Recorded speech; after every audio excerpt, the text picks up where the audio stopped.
The college football experience, week 12, 2024 preview, picks, and draft episode on the Sports Gambling Podcast Network is brought to you by Underdog Fantasy. You can win up to 325 times your entry with their brand new Pick 8. Sign up, and when you do, sign up with the promo code TCESGPN to claim your special pick plus first time deposit offer up to $250 in bonus cash. Yes, they do have college football action. UnderdogFantasy.com, promo code TCESGPN. We're also brought to you by Rhythm. Get the best data-driven props and picks from Rhythm. That's RITHMM. Yes, claim your free 7-day trial period today by going to sportsgamblingpodcast.com/rhythm. Once again, that's sportsgamblingpodcast.com/rhythm. And remember, as always, folks, to let it ride. This is Brian Bosworth, a.k.a. The Boz, and you're listening to SGPN. Let it ride, brother. Peace out. Boz out.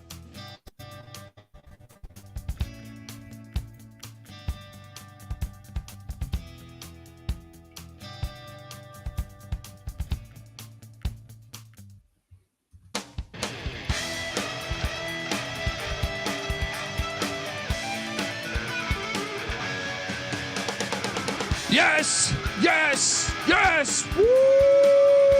Welcome to the college football experience. Preview and picks and draft for week 12. Hope you've been following us along as we've previewed every single week, including week 0 all the way up to week 12. And yes, folks, check us out, youtube.com/the college experience. Get on over and hit that like and subscribe button, because we never stop talking college football on the college football experience. If you're wondering who the hell you're listening to, that's fair. My name is Colby Swinging Database Dan, aka Pick Dundee. That's not a pick. This is a pick. He was raised in the land down under, where a man thinks on his feet, speaks with his fists, and lives by his wits. When Dundee happened, he was a superstar. I'm probably drinking too much and celebrating too much and not sleeping. Would have killed a normal man, but no, that's gone. The medical advice I got from that was like being hit by lightning. Pretend it never happened and get on with your life. Final 3 weeks, you can see the playoff anticipation, is going to be building up. It's probably going to be a better week than we think, because we'll have certain teams jockeying for position. New 12-team playoff is going to be the greatest thing that college football has had since goddamn Y.A. Tittle. All right? It's going to be exciting. I am joined by my co-host. Give it up for former JMU Duke defensive back, the burrito eating, sideline kiss stealing, wheeling and dealing, Patty C in the place to be. Hi-oh! Up. I mean, couple more weeks of madness, folks. Woo. I'm excited. Getting it in. I'm excited for this. Starting to do team previews. We're already deep into the Mountain West. By the time Friday rolls around, we'll be on the Big Ten. I mean, it Let's is officially summertime now, so the summer countdown is on. Exactly. We've already got the previews for the entire SEC out and majority of the Mountain West. I am joined by third man. We are joined by third man in the booth, the DFS god himself. When college football comes back around, we will always be releasing some nice DFS episodes. Give it up for the rooftop IPA drinking, home brew making, tobacco road living, a free lot giving, farmer, earn the basketball league MVP. Give it up for NC Nick in the place to be. There we go. What's up, guys? Oh yeah, let's go. Let's go. And shout out to Weehawk in the chat. He goes, I got to pick up my pace listening to these team previews. Don't be slacking, Weehawk. 134. Yeah. You got 134 hours of homework. Let's go. Gage says that NC Nick singing. Yeah, his voice is a combination of Fergie and Jesus. Yeah, that is him.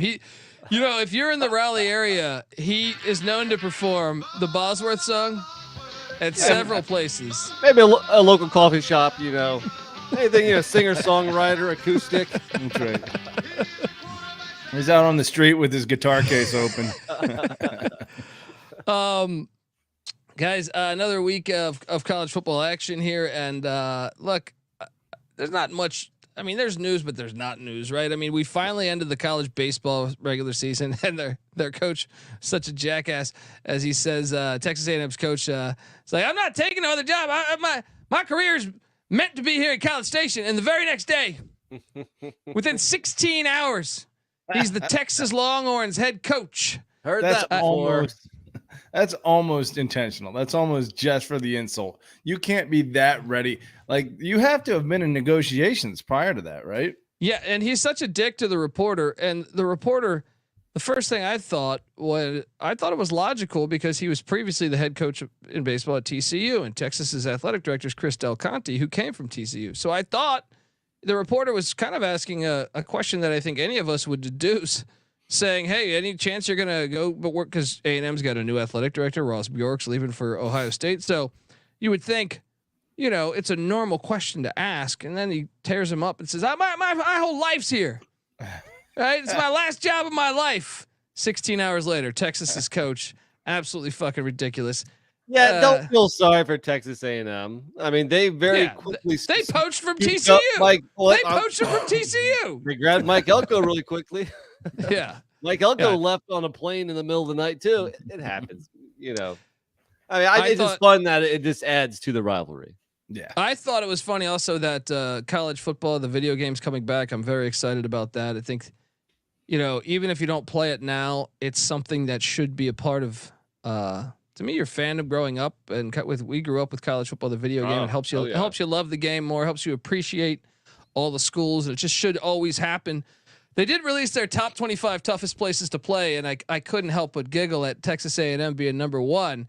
Not that they don't have a great home crowd, but it made me think maybe they went to the highest bidder. Yeah. I couldn't believe they had Utah at like 15 or some shit, and to me, Utah is a harder place to play than Texas A&M. But yeah, all the coordinated crowd chants you want doesn't make it necessarily a tough place to play. It doesn't hurt for sure, but hostility makes it a tough place to play. And at the end of the day, winning and losing, is how you determine how tough a place is to play. I've been to a game there, and the crowd's great. They do college football right, but I think I couldn't put it at number one, especially like. Are they paying attention to the record at home? Because App State went in there, the game I was at, Ole Miss waxed them. So I would put some other stadiums, like I feel like Utah barely ever loses at home. I feel like Alabama barely ever loses at home. You know what I mean? Like there's that list is going to include a lot of SEC and Big Ten schools right off the bat. So, but they weren't going to give it to Utah. No, I'm not saying Utah's deserving one, but I was like, they're better than A&M. If you're putting A&M one, I'll take Utah against A&M all day. Yeah, these lists. Don't get me started. My fond memories of playing NCAA football 2005 was starting up a program, George Mason University, and winning the national championship. Start your football program. Goddamn right. All right, now we're talking. Now this is an episode. All right, George Mason, you hear me out there? You see all the success with James Madison. All right, their basketball team's in the NCAA tournament. Their baseball team's solid. Their football team's doing good. And you're sitting over there like the cowards you are. If I can win a national championship in NCAA 05, then you can win a national championship in real life. You got the 12-team playoff. That could be you, George Mason. Instead, you're sitting around doing nothing with your life. All right. Is there any other university that is the highest public school enrollment within their state that does not have a football team? I think they may be an anomaly. Grand Canyon. But Grand Canyon is private, right? That's true, and they are in the stock market, right? That's a great question, Patty C. They have to be the only one. I mean, you would think so.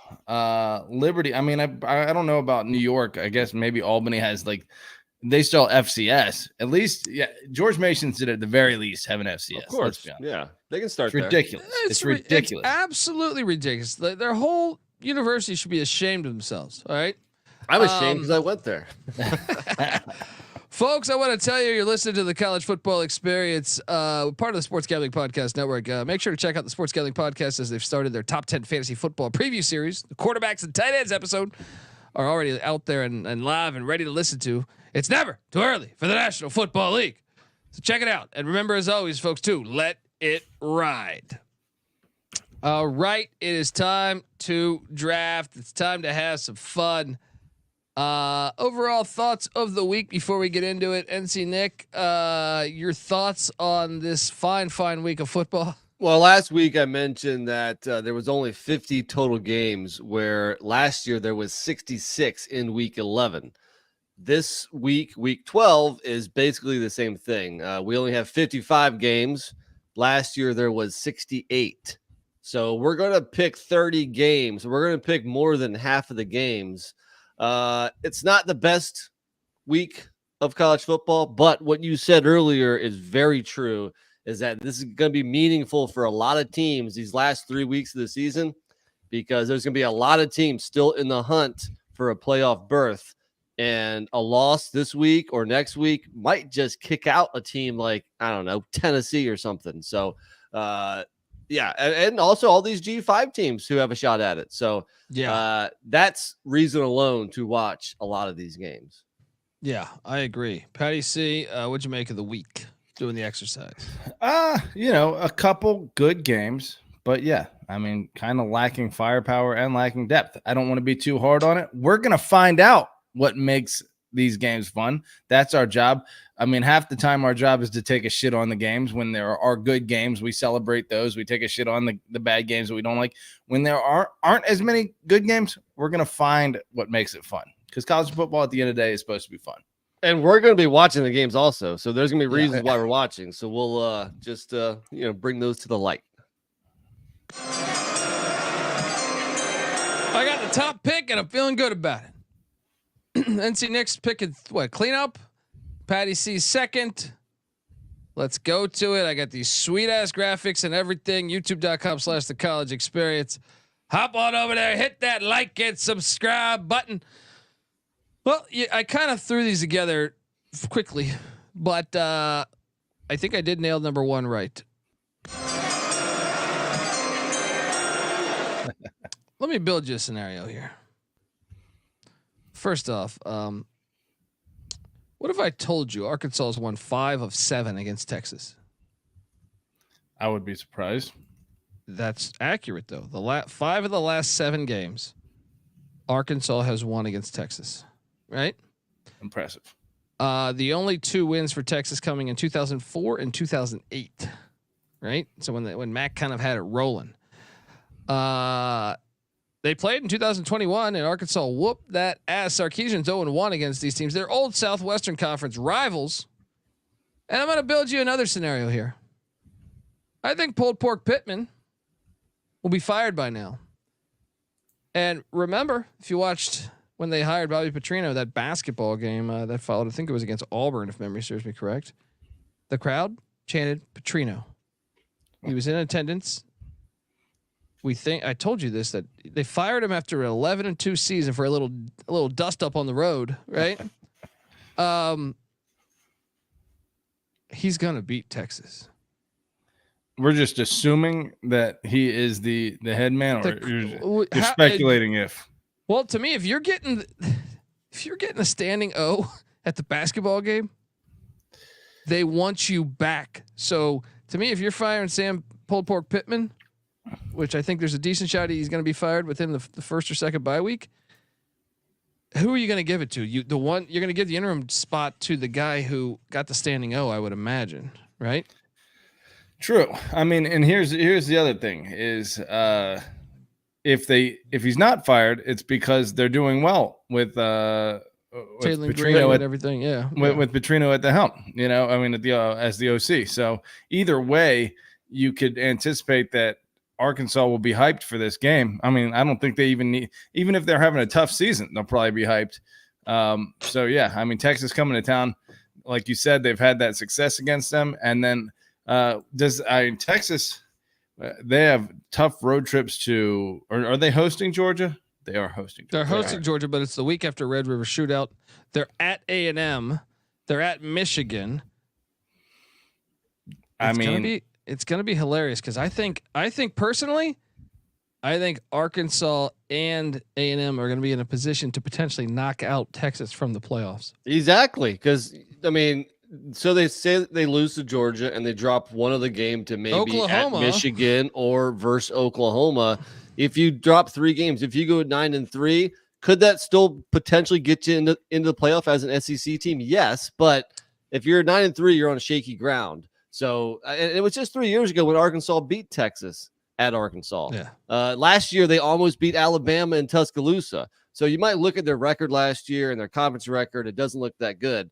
They weren't that far off. A lot of close losses. I think this is a very tricky road trip, and Texas better watch out because if they do have a couple losses coming into this game, this is one that could potentially finish their season more or less. Well, that's the other thing too, is that, this is the third to last week, mid-November, third to last week of the regular season, and you're losing to probably not a great Arkansas team. I mean, if you're going to lose to a bad team, lose early. But if you're going to lose to a bad team late and it's going to give you that third loss, you're probably losing whatever mojo or support from the pollsters you might have to give you the bump as a 9-3 playoff team. That goes out the window. So Arkansas probably has a pretty good chance, I think, because 2 losses at this point in the season seems pretty likely for Texas, right? I mean, by this game, after this game, yes. I just because I think. Yeah, I think it's very doable for them. Like Georgia, Oklahoma, Michigan, at Arkansas. Those are losable games, and then we have A&M coming in 2 weeks for them. So I think 3 losses is very possible for. That's true. Texas. Even if this is only their second loss, it puts them in great peril for their end of the season road trip against A&M. So and I don't know about you, but I got A&M. No, I don't have A&M with more than 3 losses. So A&M would then have the tiebreaker to make the playoffs. The winner of that Texas. game, or the loser of that game, would definitely be not making it. The winner would have a decent chance, maybe. That makes it for all that's just perfect for that game to be back on the schedule. But folks, look, before we get to Patty C's pick, I want to tell you that the college football experience is brought to you by Underdog Fantasy. Pick 8's now live. Create entries with up to 8 picks, and Underdog will automatically double flex entries. So you can mess up the 2 picks and still win your entry with more picks to make and extra ways to win. What are you doing, folks? The excitement is higher than ever. All right. The best part is you can win up to 325 times the amount you originally enter, and you can now use specials and boost on all flexed entries. Don't forget to try it out before this deal is gone. Plus, if you're already a user, deposit between now and UFC 303 for a 10% bonus in cash. So sign up, and when you do sign up with the promo code TCE SGPN to claim your special pick plus first time deposit offer up to $250 in bonus cash. I mean, we love playing Underdog Fantasy College Football. I know the season's not here yet, but I've been playing CFL all the time. It's dog days of summer. You get CFL, MLB, UFC. So hop on over there. UnderdogFantasy.com, promo code TCE SGPN.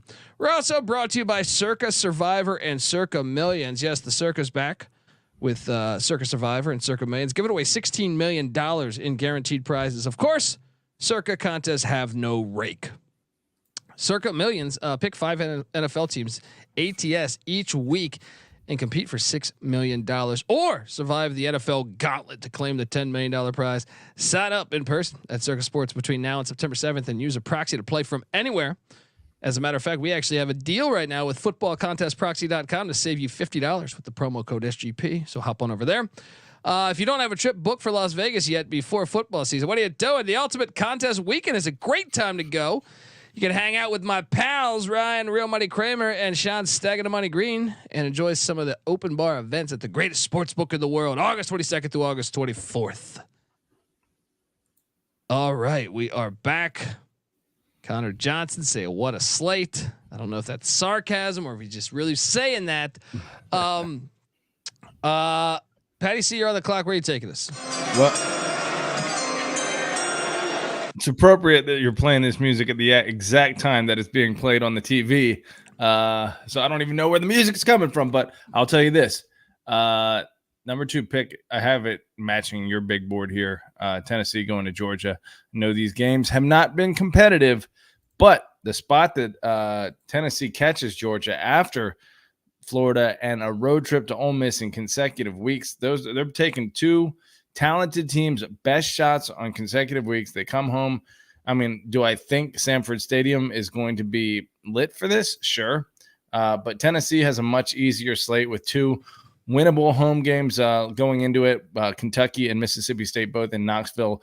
So I think they're going to be and a bye week before that. I think Tennessee is going to be in good shape going into this Georgia game, and if they can catch them, then it could be a game-changing game in the college football landscape. Do you think so? They run Josh Heupel runs the veer and shoot, the Art Briles offense, not necessarily the air raid, more of the more vertically. Does this work against Georgia? Because Georgia has fucking destroyed them.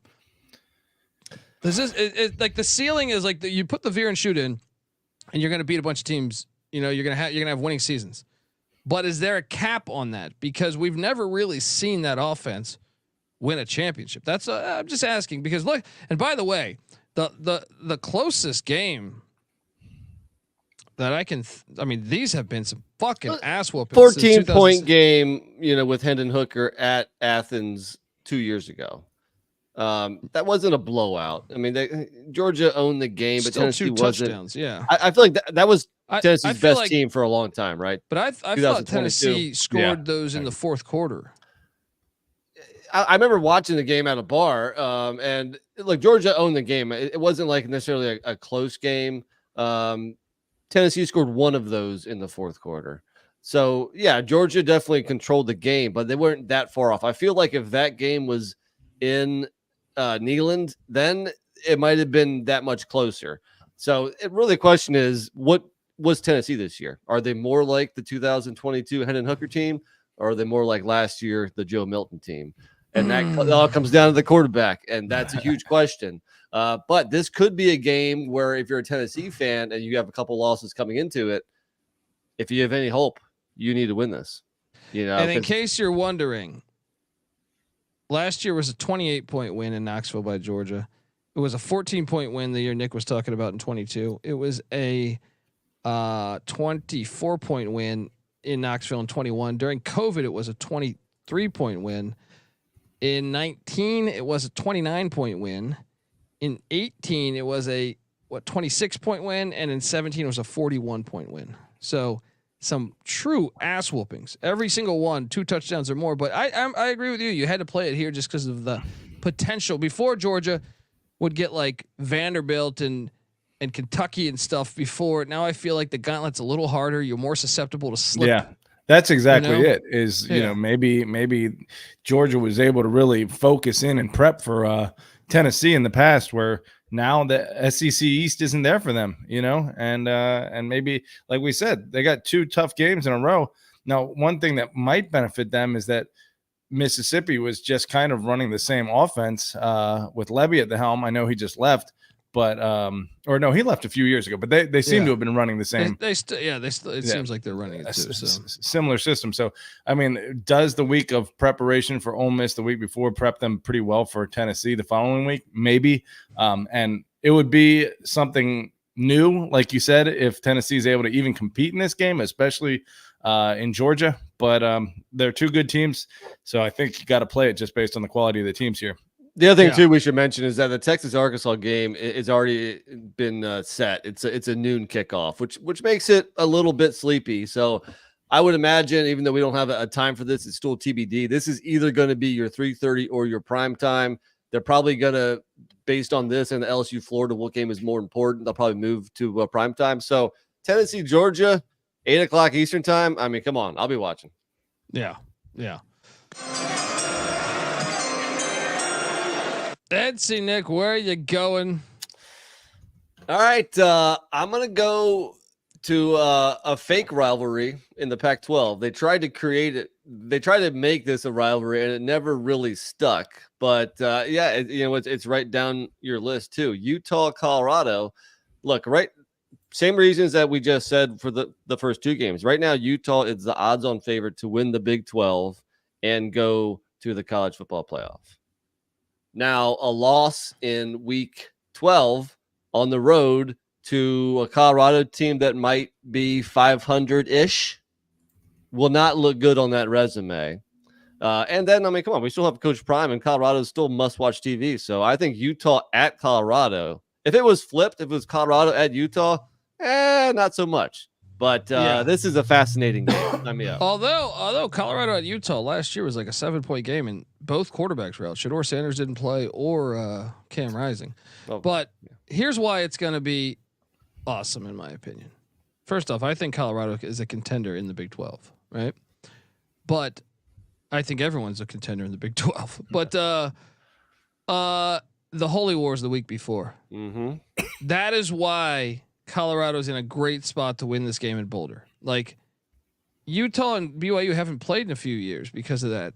So it's like Texas and Texas A&M being back on the schedule. The level of hatred, and it's unavoidable if you live in the state. Now, obviously, the Utah team lives in the state, so they're going to be hearing that shit all week.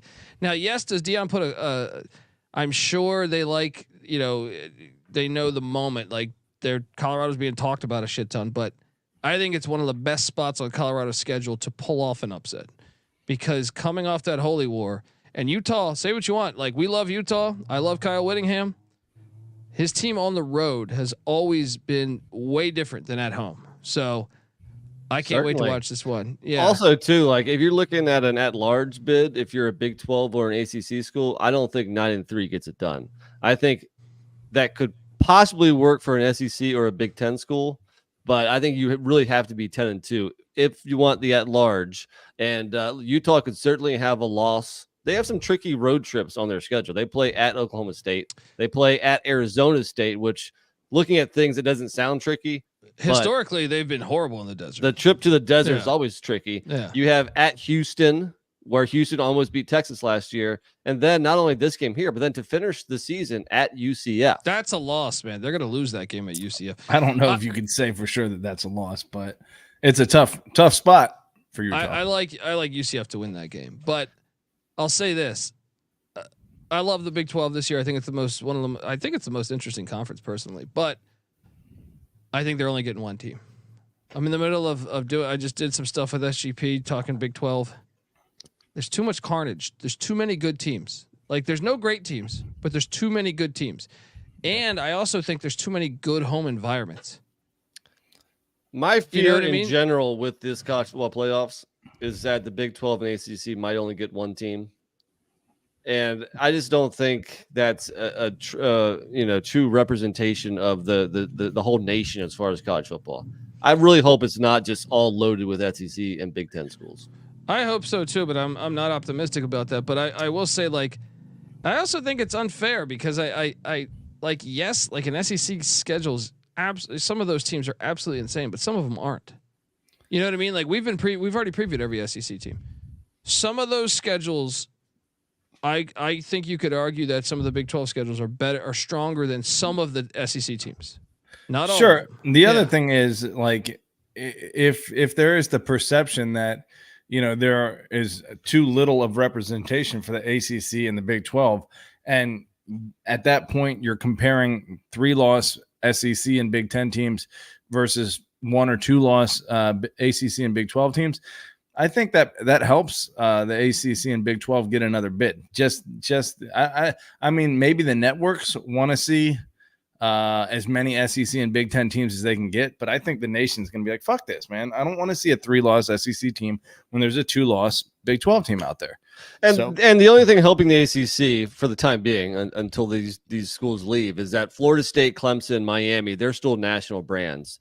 The problem with the Big 12 is that as far as football, because Kansas is a national brand in basketball, but as far as football, they have 0 national brands. So I could see the crooked ass committee taking a national brand from another conference over a more deserving Big 12 school.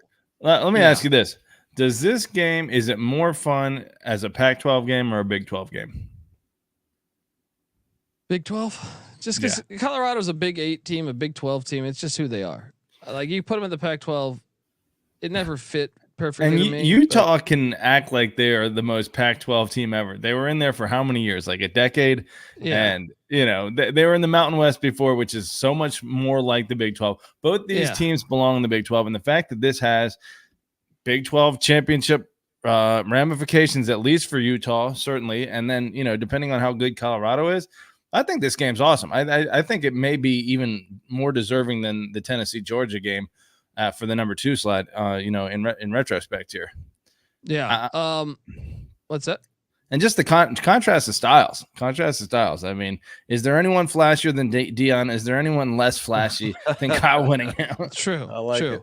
It's awesome. Look, folks, we're going to get to my next pick here in a second. But before I do that, I want to tell you the college football experience is brought to you by Rhythm. If you're betting on player props, then you need to download Rhythm. Rhythm is the go-to sports betting tool that transforms complex data into actionable insights, empowering bettors with smarter data-driven decisions. Unlike other platforms, Rhythm combines advanced predictive analytics with intuitive user experience, making betting both easy and enjoyable. Rhythm's predictive models were born from the brain of MIT data scientists and quants with over 3 years of data that help drive you to better AI-backed betting decisions. Claim your free 7-day trial period today by going to sportsgamblingpodcast.com/rhythm. That's sportsgamblingpodcast.com/rhythm.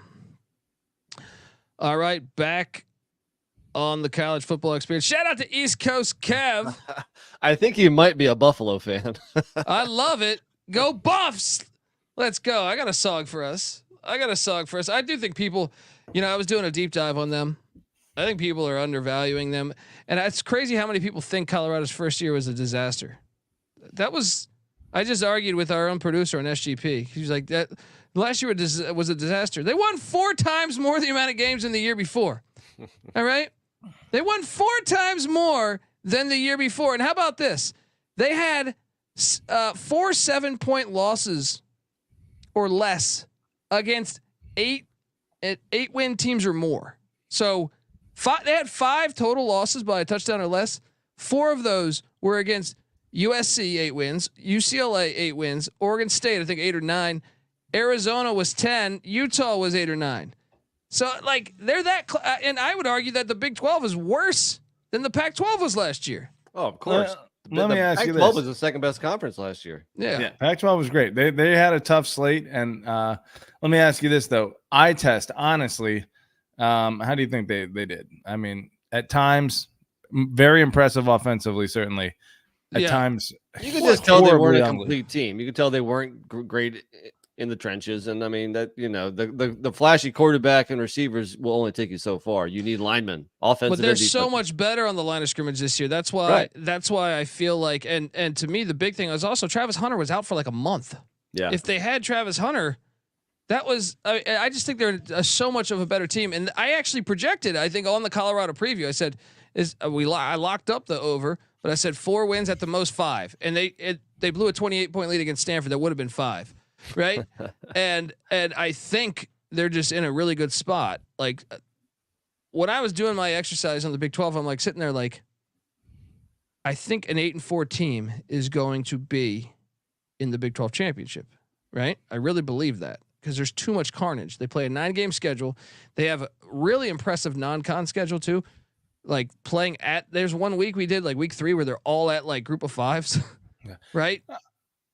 I'm curious to know how often a team that wasn't Texas or specifically Oklahoma managed to get out of there, with or 2 teams, I should say, I guess, because you're going to have 2 teams in the conference champion with 10 wins that weren't, Texas or Oklahoma. I feel like Oklahoma was getting to 10 wins a lot of those years when they were dominating the Big 12, but they're gone now. And the rest of the conference, like you're saying, has so much parity that consistently they've been and the floor has risen. Before, like Kansas was awful and Iowa State was awful. Now those teams are good programs. Yeah, there's going to be a lot of carnage moving forward. I don't see how any team separates. 8-4, like Colorado's win total, I think is at 5.5 or 6. Shop around, right? I took the over again this year. I'm going to take the over on our show because I believe that they're a better team than that. And if you can get to 8 wins, I think you can get potentially via tiebreakers to the Big 12 championship. That's all I'm saying. So it's worth taking. That would be a black eye for the Big 12 if an after the conference championship 9-4 team. Colorado in the Big 12 championship would not be a black eye. That would be must watch. Yeah, I guess. All right, moving on. We spent about 15 minutes on that game. They've been in the Big 12 championship more than every other fucking team in that league. All right, any team in Colorado. Since the Big 12 started in '96, Colorado's been there like 4 or 5 times. Has anyone else? It's true. It's probably true. Yeah. Anyway, let's go to my next pick, which will be, I'm gonna go to the swamp, where I think. Look, I'm not very high on Florida this year, but these games are just kind of wacky. Remember the cleat throw that cost Florida the game? The idiot that picked up the cleat and threw it of the LSU player, which cost, I believe it was Florida the game, right? Yeah, it was number 3 on Florida, I believe. But and then I remember the Tebow play. Well, remember how about the Les Miles with the clock? He calls an extra play, and the clock was gonna run out if they don't complete this touchdown pass. Oh yeah, they throw like a 30-yard touchdown, and all they had to do was all they had to do was kick the field goal, and they'd win.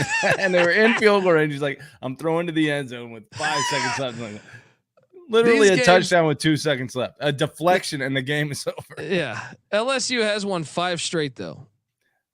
This was also the game that had the flip over the head on the fake field goal for the touchdown. Yeah. This game's freaking awesome. Now, I know last year was a 17-point game in Baton Rouge, and there's a chance it's a 17-point game here, but I still enjoy this matchup. There's something about Florida against Louisiana that I think is fucking hilarious. So I'm playing this one. Florida has a 2-game all-time lead. Nick, your thoughts?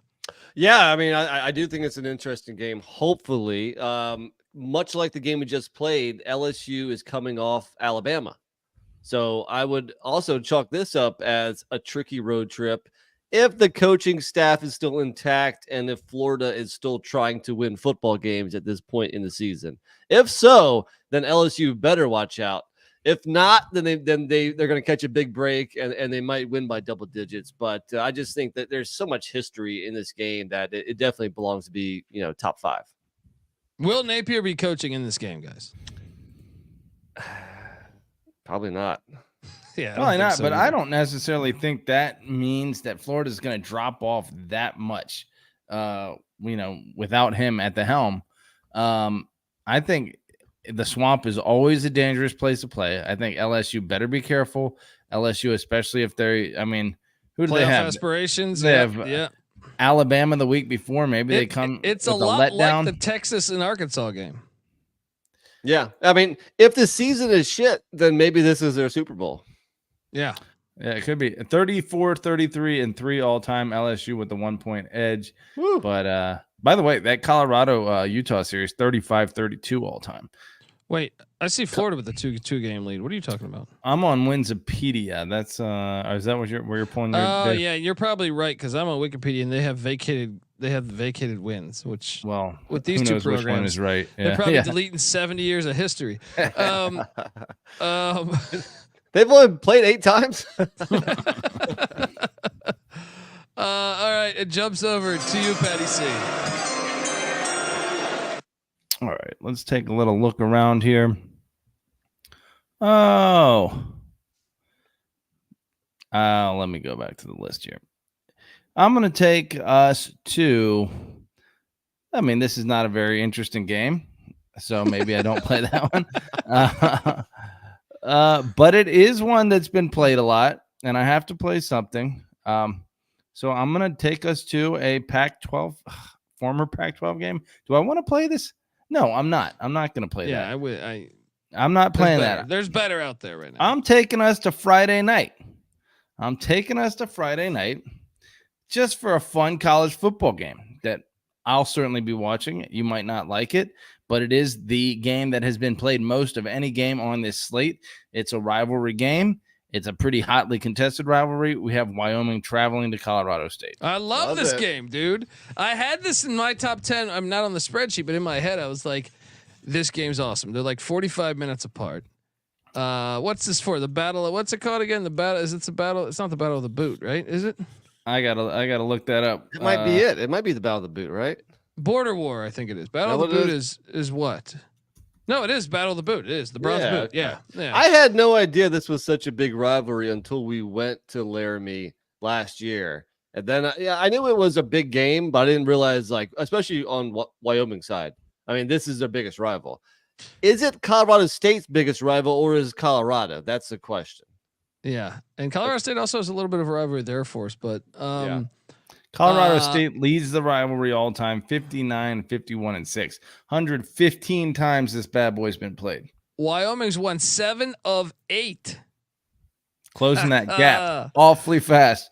I tell you, there's 3 games on Friday night. One is P4. This is the game I most want to watch. It also helps that it's the best time for us East Coasters. I also think both have a legitimate shot to make the Mountain West Championship this year. Sure. I mean, CJ Sullivan, shout out to the Bet Detective, the Bottom Line Bombs podcast. We previewed Colorado State, and I was like, you know what, man, they kind of got a favorable schedule. I haven't previewed Wyoming yet, but I feel like Wyoming they've built that program into bowl contention every year. So, and they host Boise State this year, so they could potentially get a huge win there. But I think they're both legit. I mean, we saw UNLV.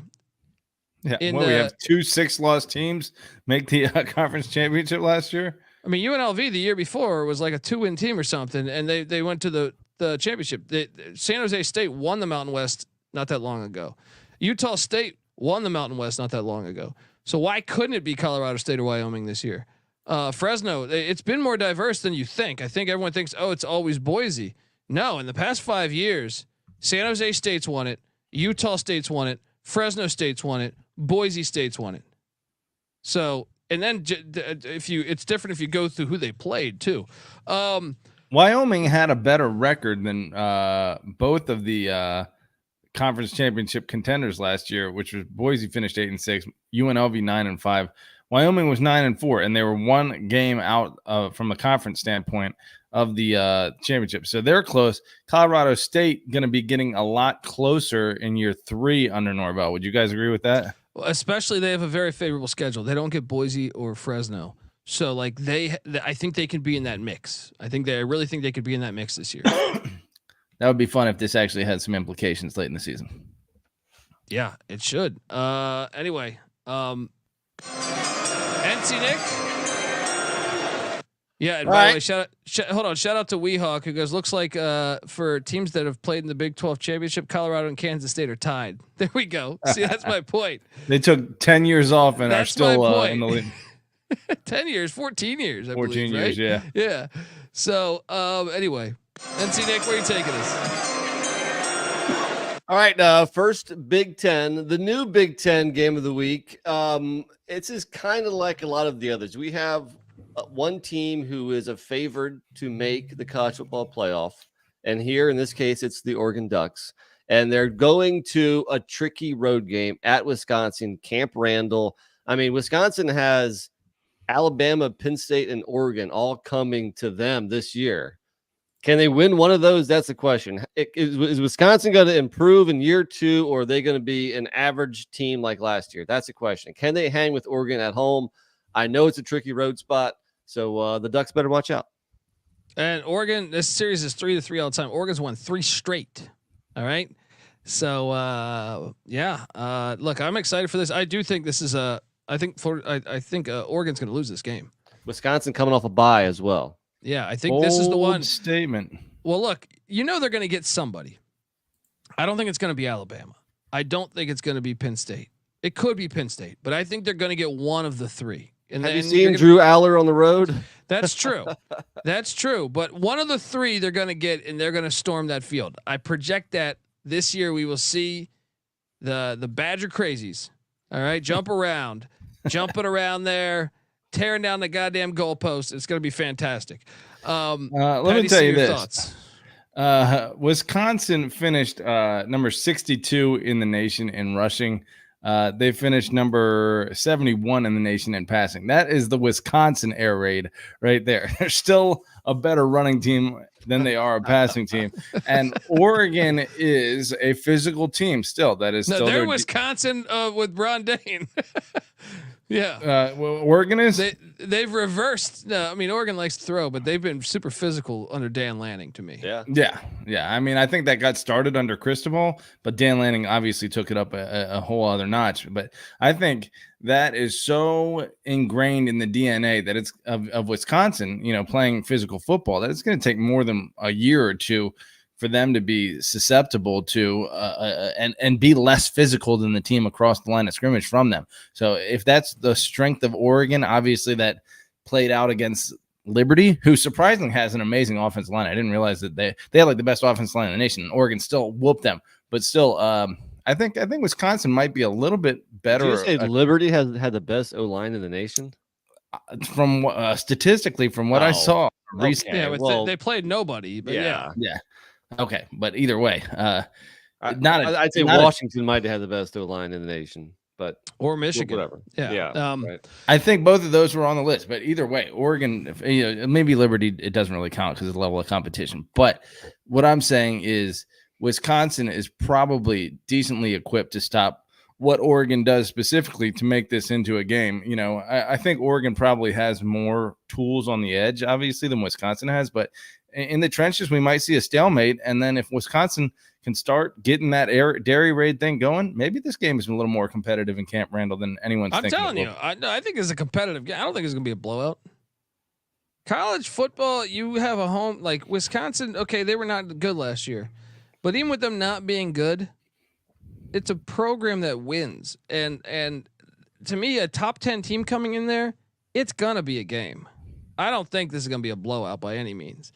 So Barry Alvarez is still associated with this he's program. Their AD. He's their AD. This guy doesn't stay. They don't stay down for long with that guy at the helm. This will be. I mean, the Ohio State game was 24-10 in Camp Randall. That's what I'm saying. If it's in Camp Randall, like college football, sometimes we overthink this thing. Right.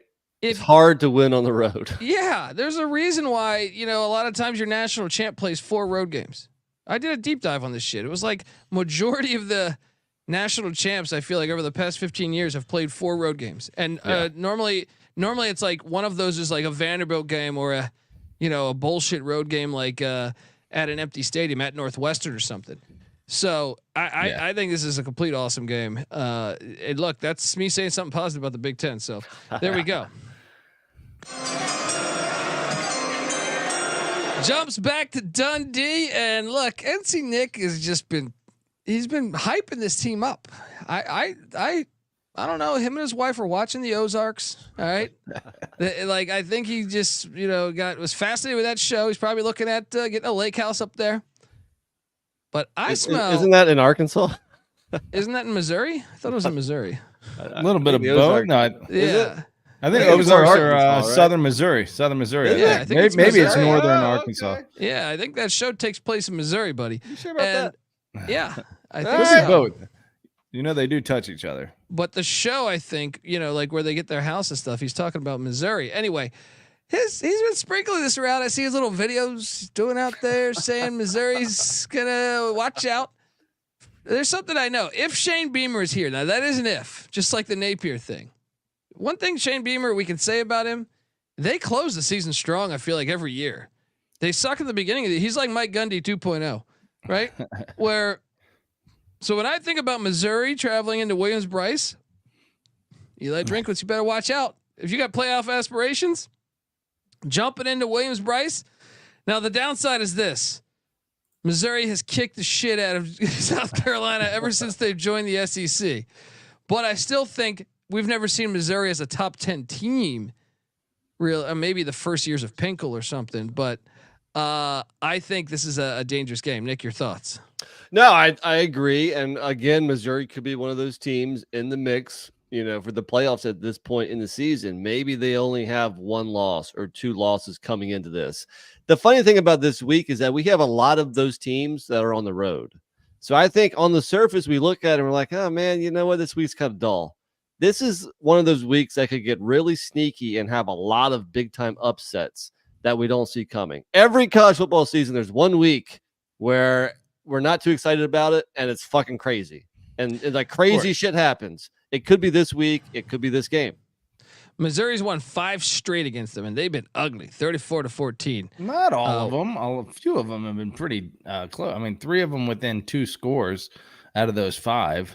2 of them within 1 score. 2 scores. Anytime you're double digits, you know what I mean. I feel like, yeah. Well, still, I mentioned that Ohio State Wisconsin game was 24-10, but it was a 7-point game going into the fourth quarter, so it could still be a very close game. And if a team tacks on one more touchdown towards the end, the score can be deceiving. Yeah, fair. Either way, I mean, Missouri was fantastic last year. Do you, Colby? I feel like I thought you said you think they were a little bit of fool's gold. I just want to see it. Well, yeah, I mean, they beat Middle. I watched that Middle Tennessee game, and Middle Tennessee very well could have won that game. I understand Luther Burden is a stud, and I thought they had a great year last year. They should celebrate that. I like what they did in the portal, but they did lose their DC, and they did win a bunch of games that I thought were rather close.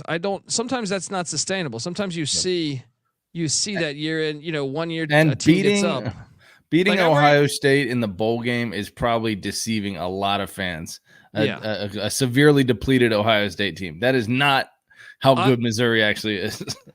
I'm looking at Missouri in similar fashion with Arizona. Now Arizona's different, a little bit different because they're bringing in a head coach, or Jed Fish in general. Like, is that really him? Is he really that good of a coach, or is it they caught lightning in a bottle and won a bunch of close games? And I think Missouri's going to be good, but I also think they could lose this game. And I'm not ready to just say that's an automatic win, even though they have kicked the shit out of them lately. So anyway, that's why I think it needs to be played here. Is I think Beamer Magic catches someone every year. You could have a field storming situation in Fayetteville, Arkansas. You could have a field storming situation in Boulder, Colorado, Madison, Wisconsin, Gainesville, Florida, and Columbia, South Carolina. A lot of SEC country could be lit. All top 10 teams coming on the road. Anyway, there could be some more. What's that? I'd say there could be some more also that we'll get to, but go ahead. Okay. Where are you going, Patty C? I'm focused in on that last conversation. I got to take a look around the board. There was another Friday night game that I really like. That's a little probably underrated, but I think it's too early to play that.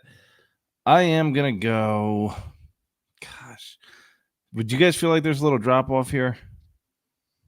Potentially, I could see another upset out there, or two. All right. Well, I'm gonna go with a game that. It's another Friday night game. I like it a little bit. And I think the history of the series is what makes this compelling. I'm taking you to Arizona, where the Houston Cougars will travel and play the Wildcats of Arizona. Is this too high? Potentially. I just didn't see any other games. The Sumlin Bowl? The Sumlin Bowl, if you will. Houston only 4-8 last year. Obviously, Arizona 10-3. How well Arizona comes in and competes in the Big 12 is a question mark. But as we've mentioned before, the Pac-12 was the better conference last year. So if they went 10-3 in the Pac-12, even though Fish left, maybe Arizona is in position to dominate. Houston leads the all-time series 3-1. I found that surprising. Granted, this one's on the road, but I do think Houston will challenge Arizona in this game. Oh, I think people are sleeping on Willie Fritz. I think people are sleeping. He's got Donovan Smith back, right? Donovan Smith, is it? Donovan Smith, right? Yeah. Back for his 20th year of college football. And then he brought in a bunch of transfers. And I'm a little worried about September. Like the UNLV game, will he have his team ready by week 1? UNLV is decent. They play at Oklahoma the next week. They play Rice, who I think will be a bowl team. Like September's the time to be weary, I think. But one thing I know about Willie Fritz teams, they are going to be better and better with each fucking week. And when I think about the November, I was talking about this with Stacking the Money and Kramer today. They're going to get someone we're not thinking. Whether it's Utah, whether it's Kansas State, whether it's Arizona, I guarantee you, one of Willie Fritz's teams, they're going to beat someone that you're not thinking. Probably one of the home games, though, and that's the only problem with this game is that here we have. This is why it's different than the other ones we played so far. Here we have the heavy favorite at home. It's still a fine game. I'm not blaming you for taking it here. Now, this game starts at 10:15 Eastern time, so it won't be over till about 2 a.m. in the morning. So if I can bitch about that for all us East Coasters, then that's probably what why are you supposed to do? It's in Arizona. I'm not. I know I'm not blaming them for the time, but at the same time, this is why an East Coast bias. One of the reasons why an East Coast bias exists, because people aren't willing to stay up that late for this game. Because people don't know about desert football yet. And here we go. This is another rendition of desert football that we're getting from this expanded Big 12. It's beautiful. It is. Enjoy it. And like, I don't think Houston, like, if anything, I think it was more about Holgorsen. You go back and look, they lost in double overtime to Rice.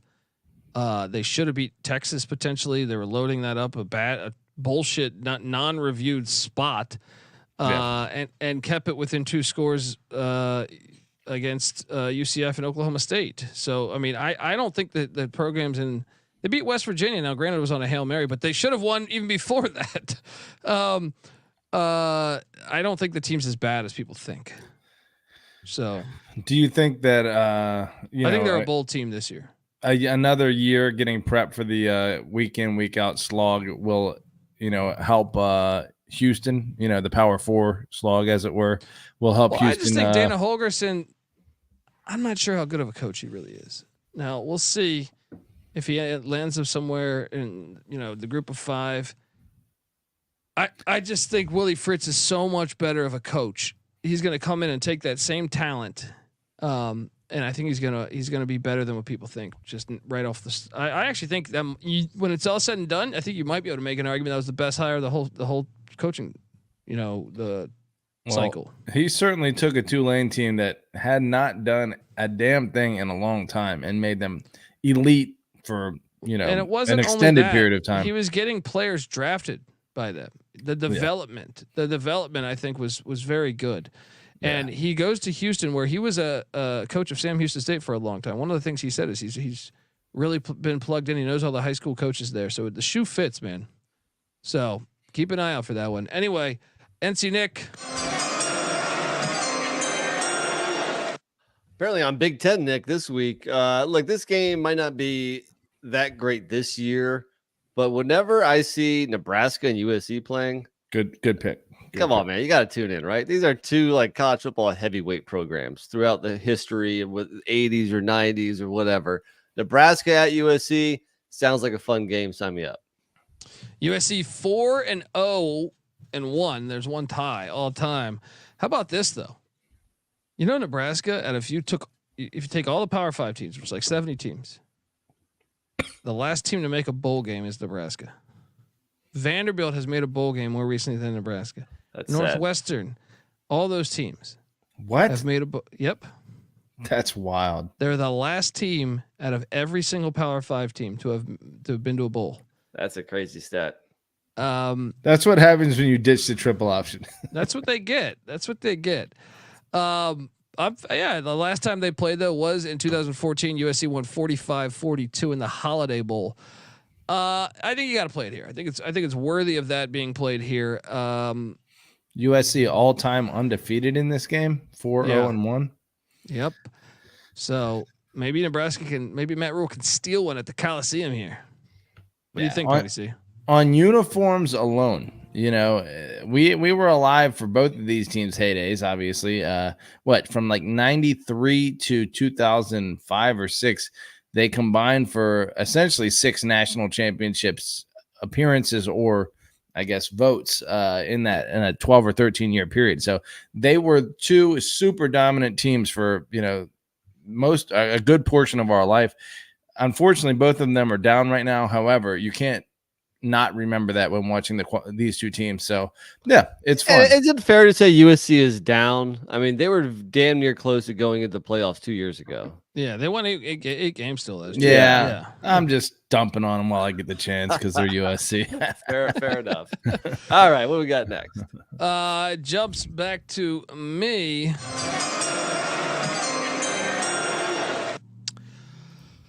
Well, I'm gonna take you. The last of the top 10. What's that? Last pick of the top 10. Yeah. Oh, okay. I was wondering what you're talking about. I'm going to take you to Provo, where I think BYU is going to upset Kansas, and Kansas might be ranked. You know, one of my things about Kansas this year that just sucks is they finally get up from the basement. Leipold's built this program up, and damn if they don't have a home stadium, because I think they could make the playoffs had they just had a home stadium. I was just looking at their schedule earlier today. You know, they play Iowa State and Colorado in November at Arrowhead. You want to bet that that's a 50-50 crowd for the Iowa State game and a 60-40 for the Colorado game? Depending on how good Kansas is, it could be. If they're very good, I bet they have the majority of the crowd there. No way. Iowa State is gonna be half that crowd. You cannot tell me otherwise. That's not that far for them. Yeah, that's probably true. So you took one of your most important games that was supposed to be in Lawrence. Why couldn't you just operate in the construction zone like Vanderbilt did? Because by doing this, I really think you're fucking up your season. And there's not many years. And watch Leipold take like the Florida job, right? Watch after this year, he takes like the Florida job or something. I don't know. Yeah. But my point is that they could really make the playoffs this year. And I'm bummed out that they don't even have that they're playing all these games at Arrowhead, because I think it's going to I think that's going to be what cost them. I'm pushing back on you on this one. Yeah. I mean, we gave Hawaii so much shit for playing at the Ching complex. I feel at Northwestern, we're clowning them for playing on that little stadium by the lake. I know that that's a construction site. Essentially, we give Vanderbilt shit for playing with. I mean, they're even playing in their home stadium, but it's under construction. No, that's what I'm saying. That's what they should do. Most of these teams do it while you renovate. Kramer was talking about Virginia Tech doing that. Is it bad timing? Yes, but can you sacrifice 1 year? I think that's not if he leaves. If he leaves that program, good luck getting it. I don't know. I just feel like maybe that'll keep him around, having not as good of a year as they could have. That's true. It could happen. But going back to this game, I've said it before when we've been doing these weekly previews. Anytime one of the Big 12 favorites plays at BYU in Provo, I definitely want to watch, because it's a place where the home dog is always live. Yes, Patty C. One of the harder places to play. Yeah. So Kansas is like 1 hour from Arrowhead, right? It's like 52 minutes or something. I just Google mapped it, right? Yeah. Iowa State's 3 hours and 30 minutes. They're gonna be there, dude. Well, I mean, ticket allotment wise, like, how does that work? It's still a home game. It's a fucking NFL stadium, though. It's way still bigger than their normal stadium. Yeah, it's true. I mean, Iowa State fans are probably going to fill out a lot. They had the Big 12 championship there for a long time, dude, for a reason. Like this is. Yeah, assuming that they make I guess Kansas has had like a 50,000 seat stadium. Arrowhead is presumably like 75, 80,000. If they split the remaining 30,000 seats down the middle, then yeah, I would assume Iowa State. I think it's probably going to be not quite the home environment that they would have at a home game, but I still think it's going to be in Kansas's favor here. I don't think it's going to be a straight road match. That doesn't even matter, though, since this game is at BYU, but I get what you're saying. It's like over the course of the season, you want as many wins as you can get, and especially to like have momentum coming into a game like this against BYU, you need to have wins. And if you're losing your home field advantage on your big home games, then eventually you just lose all your momentum. So it does suck for them, but hey, you got to do it at some point. And there are worse places to play than Arrowhead. David Booth is 46 or 47,000, I think 46 and change. Arrowhead is 76,000. They're telling you, you're fucked. You're fucked. Anyway, they're going to lose this game in Provo too, because that BYU is going to be a lot better this year.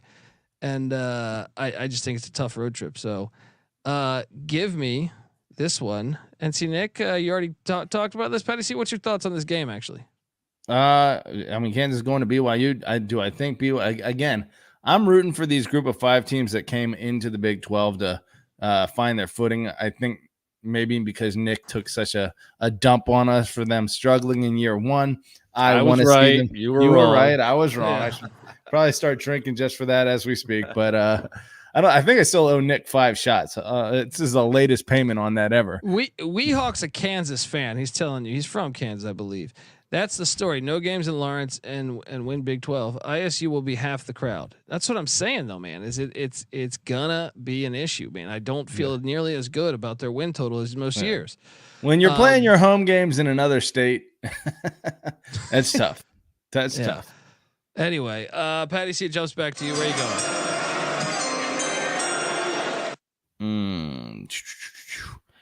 Now I'll go to a game that look, you guys, I think we're all assuming that the wheels are going to fall off for most of the teams going from the Pac-12 to the Big Ten. However, these are two teams with a long-standing rivalry, which, believe it or not, still matters. And guess what? It's been a pretty hotly contested rivalry. Who would you assume has more wins all time between UCLA and Washington?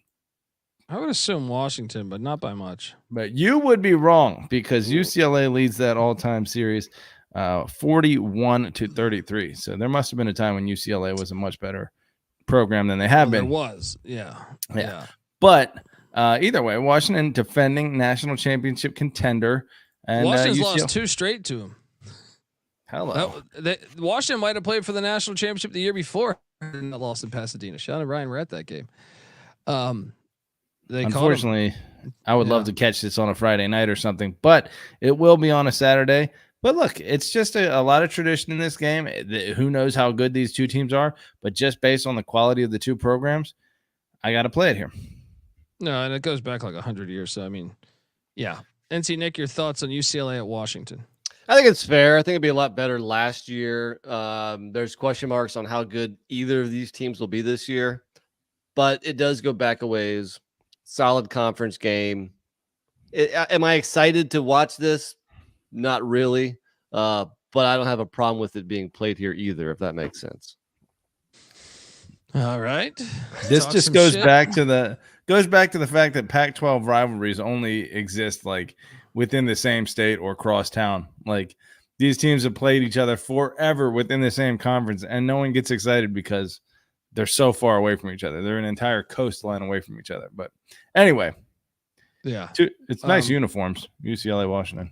Yeah, no, I enjoy it. I think it's a good game. I like it a little more than Nick. But anyway, Nick, jumps to you. Well, it's about damn time we play an ACC game. Not the best week for ACC football, but going along with the theme of this week, a conference favorite on the road, I'm going to take you to Clemson at Pitt. Clemson has never won at Pitt. Yeah, and guess what? It's going to be cold as fuck. Exactly. Clemson has never won at Pitt. They've only played there once in 2021, but Pitt won that game. It remains to be seen if Clemson. I've seen some. Pitt beat Clemson at Clemson, the 1 year too. Yeah, who was it? Made like a 55-yarder. Who was the quarterback for Pitt who threw like 5 interceptions in the NFL game?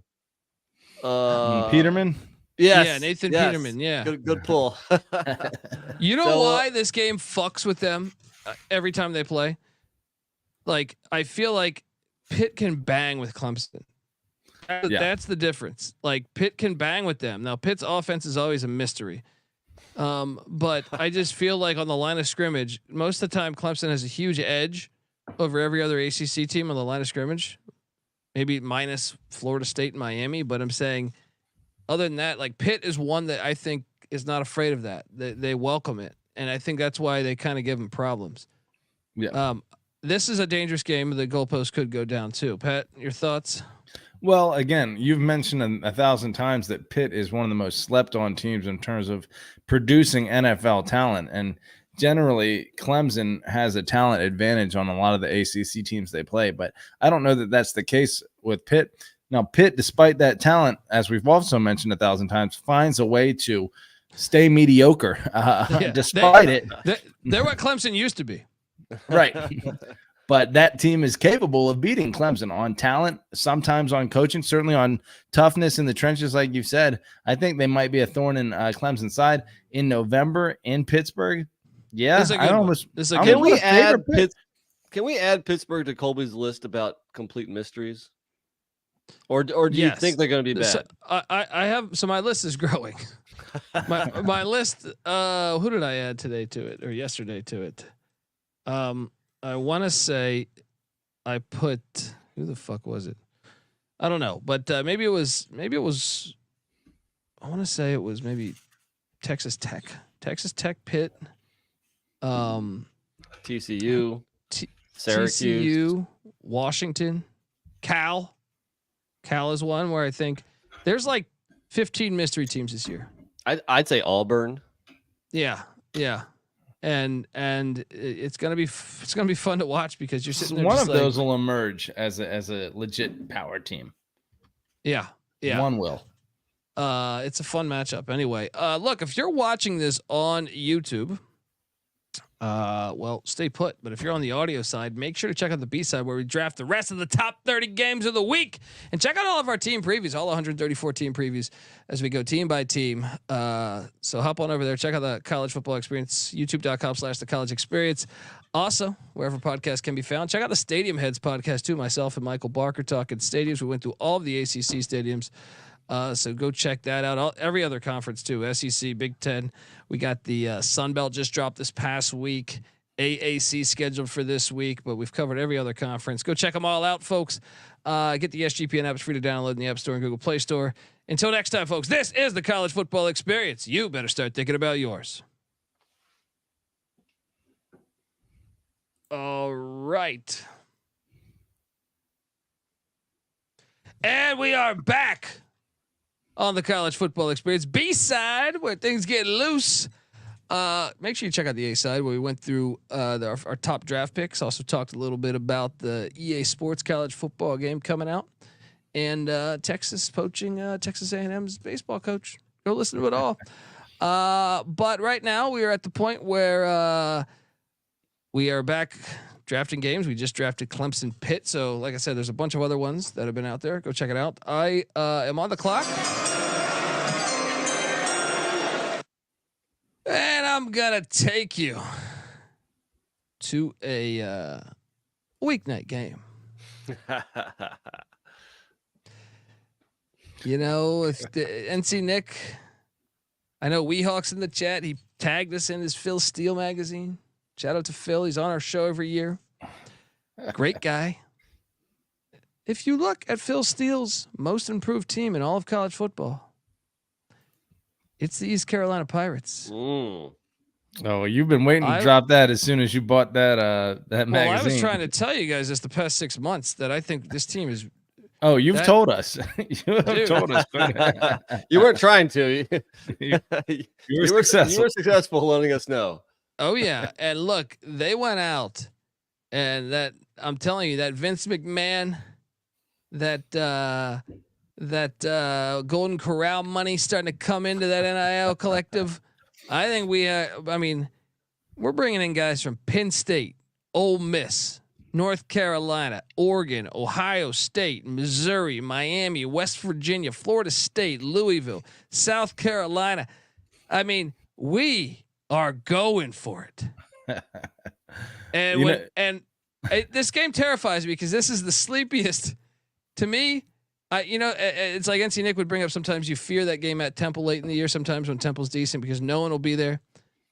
This one just is one that when I think of Tulsa, I think they should be in the Mountain West because this game's far. It's just. Would you say they're outsiders?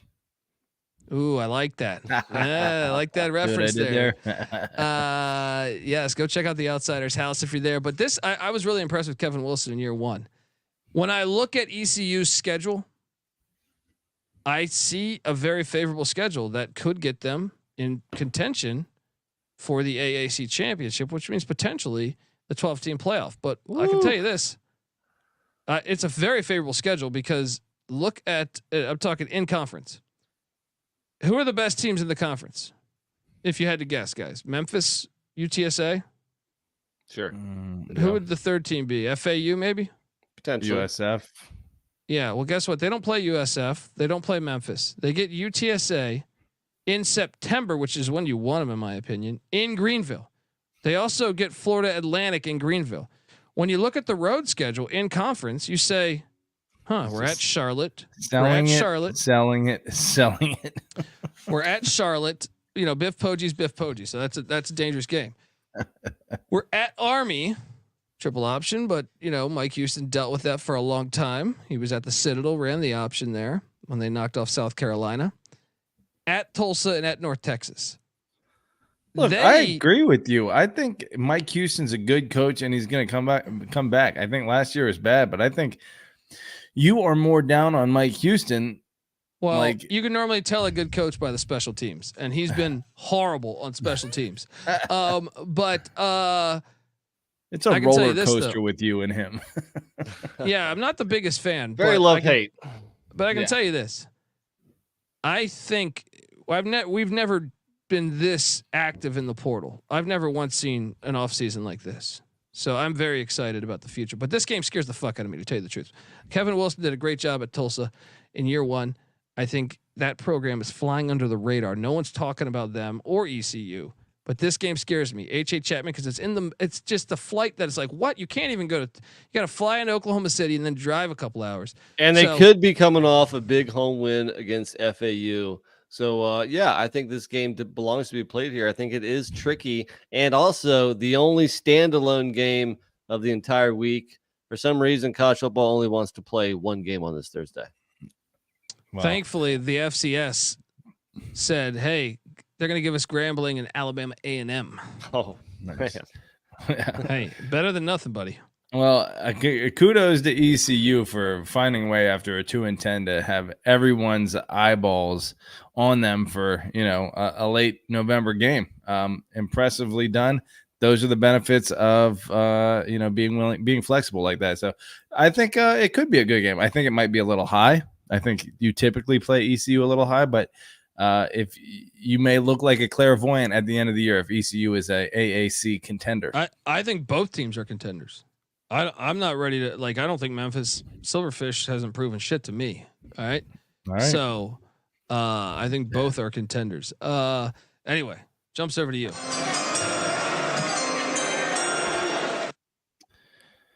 Well, let's see.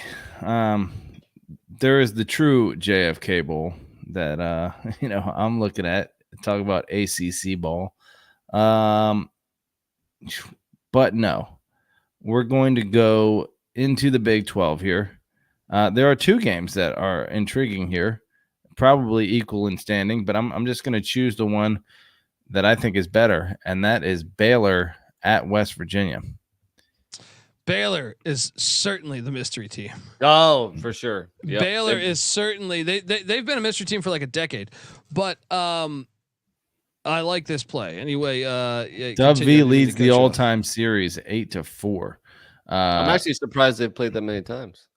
I am too. I feel like at West Virginia, we've talked about it when they don't travel so well, but when teams come to Morgantown from all the way out in Texas, that tends to be troublesome for them. Dude, they travel well if it's in that area. I watched them in Chapel Hill against North Carolina for the baseball tournament, and they fucking brought everybody to. But it's like to Waco is a little different. You can't drive there.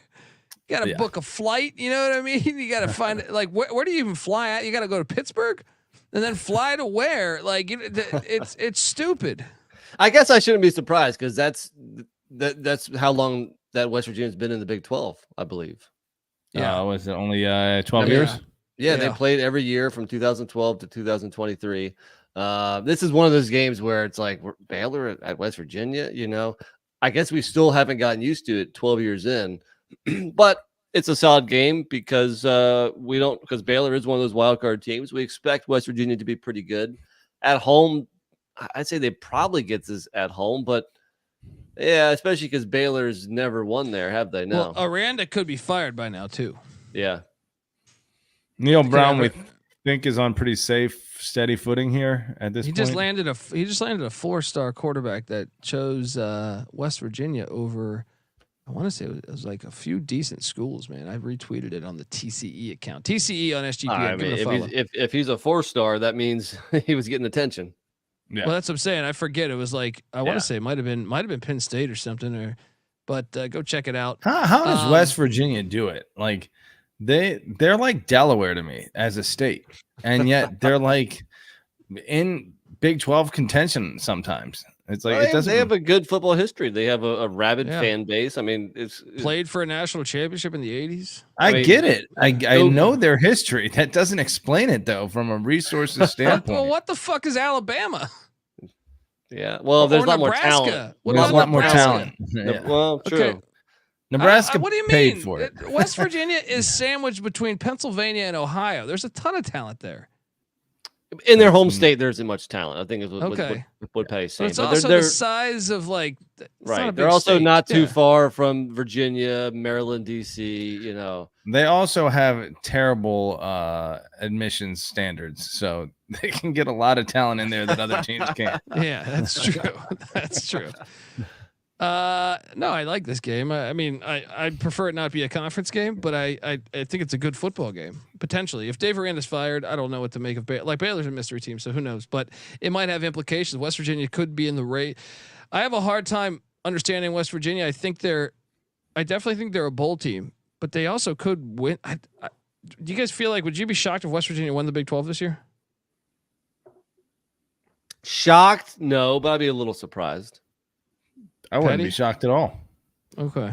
Yeah. I mean, I guess, yeah, a tad surprised though. So kind of the same exact If thing. you said make it to the Big 12 championship or win it, it's two different things. Yeah. Yeah. Anyway, look, folks, I want to tell you, you're listening to the College Football Experience, part of the Sports Gambling Podcast Network. Make sure you check out the Sports Gambling Podcast as they started their top 10 fantasy football preview series. The quarterbacks and tight ends episodes are already live. It's never too early for the National Football League. All right. Wait, NC Nick goes to you. And Rob's got a point. Rob says there's only 1.8 million people in West Virginia. And it's dirt poor. Is that more or less than Delaware? I think less. Thereabouts. Yes, I would say less. It might be less than Rhode Island. All right. I'm surprised after Colby played his school, Patty C didn't play his school. So I'm going to snag it from him. Let's go Sunbelt. Let's go Battle of Virginia, JMU at Old Dominion. 3-point game last year. I knew ODU was at least going to cover in Harrisonburg last year. They did. They couldn't quite pull it off.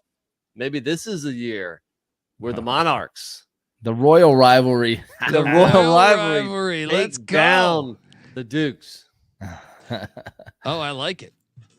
This isn't weekday though, unfortunately. For some, it should be. This should be Thursday night. It really should. Yeah. But yeah, JMU is gonna have a tough year after they lose to Biff Poggi in that season opener. I tell you what, we got to be careful because this is ODU Super Bowl. Yeah, and they get a bye week before this. Shaking your boots over there, Patty C. Hey, that's what teams do. Ask Virginia Tech about their travels to SB Ballard. Right now, I want to say if ODU wins, I'm buying Patty C at ODU flag. He's gonna take down that JMU one behind him and slap the Monarchs one up there. All right, and I'm gonna send you a JMU flag, and you have to fly this one. No, actually, they're not. We already did this, and Duke beat JMU in the basketball tournament. So. No, you can get them when Duke takes on Northwestern. Or we can do JMU App State. I mean, look. That's what we should do. It wouldn't be fair to a JMU Duke basketball bet. I mean, come on. Yeah. Look, we're a up and coming program, but yeah, that might be a little too much. But well, it was in March. Yeah, it was too much. Fuck you. All right, folks. Look, before we get to the next game, I want to tell you that the College Football Experience is brought to you by Underdog Fantasy. Pick 8's now live. Create entries with up to 8 picks, and Underdog will automatically double flex entries, so you can miss up to 2 picks and still win your entry with more picks to make and extra ways to win. The excitement is higher than ever, and the best part is you can go up to 325 times your original amount that you enter. You can also now use specials and boost on all flex entries. Don't miss your chance to try it out before it's gone. Plus, if you're already a user, if you deposit between now and UFC 303, you get 10% bonus cash. And yes, they do have college football action. Load up. I've been playing CFL and MLB and UFC nonstop. So hop on over there, sign up with the promo code TCE SGPN to claim your special pick plus first time deposit offer up to $250 in bonus cash. That's underdogfantasy.com. Promo code TCE SGPN. We're also brought to you by Circa Survivor and the Circa Millions contest. Yes, Circa Sports is back with Circa Survivor and Circa Millions, giving away $16 million in prizes, guaranteed prizes, as a matter of fact. Of course, Circa contests have no rake. Circa Millions, pick 5 NFL teams ATS each week and compete for $6 million or survive the old NFL gauntlet to claim your $10 million prize. Sign up in person at Circa between now and September 7th and use a proxy to play from anywhere. And as a matter of fact, we have a deal right now with footballcontestproxy.com to save you $50 with the promo code SGP. So hop on over there, do that. Don't have a trip booked yet for Las Vegas before football season? I recommend the Ultimate Contest Weekend. It's a great time to go. And if you go, you can hang out with my pals, Stacking the Money Green and Ryan Real Money Kramer, and enjoy some of the open bar events at the greatest sports book in the world. August 22nd through August 24th over at Circa. All right, we're jumping back.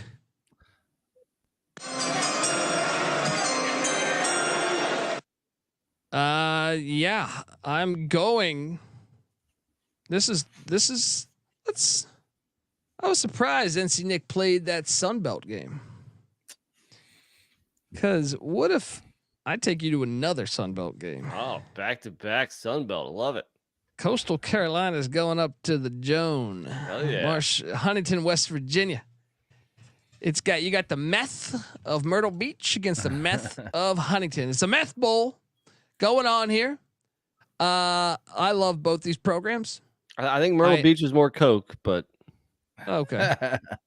Okay, so you got the Kenny Powers cocaine of Coastal Carolina, and you got the meth of Marshall. Nice little rivalry. There you go. A little alliteration on both parts. Who wins this game, by the way? What do you think? This is a 50-50 game, right? It really is. Coastal was 8-5. Marshall was 6-7 last year. The game is being played where again? Sorry. At Marshall in late November. I think the weather might dictate who wins. Yes. This is going to be cold as fuck. Marshall's going to win this game.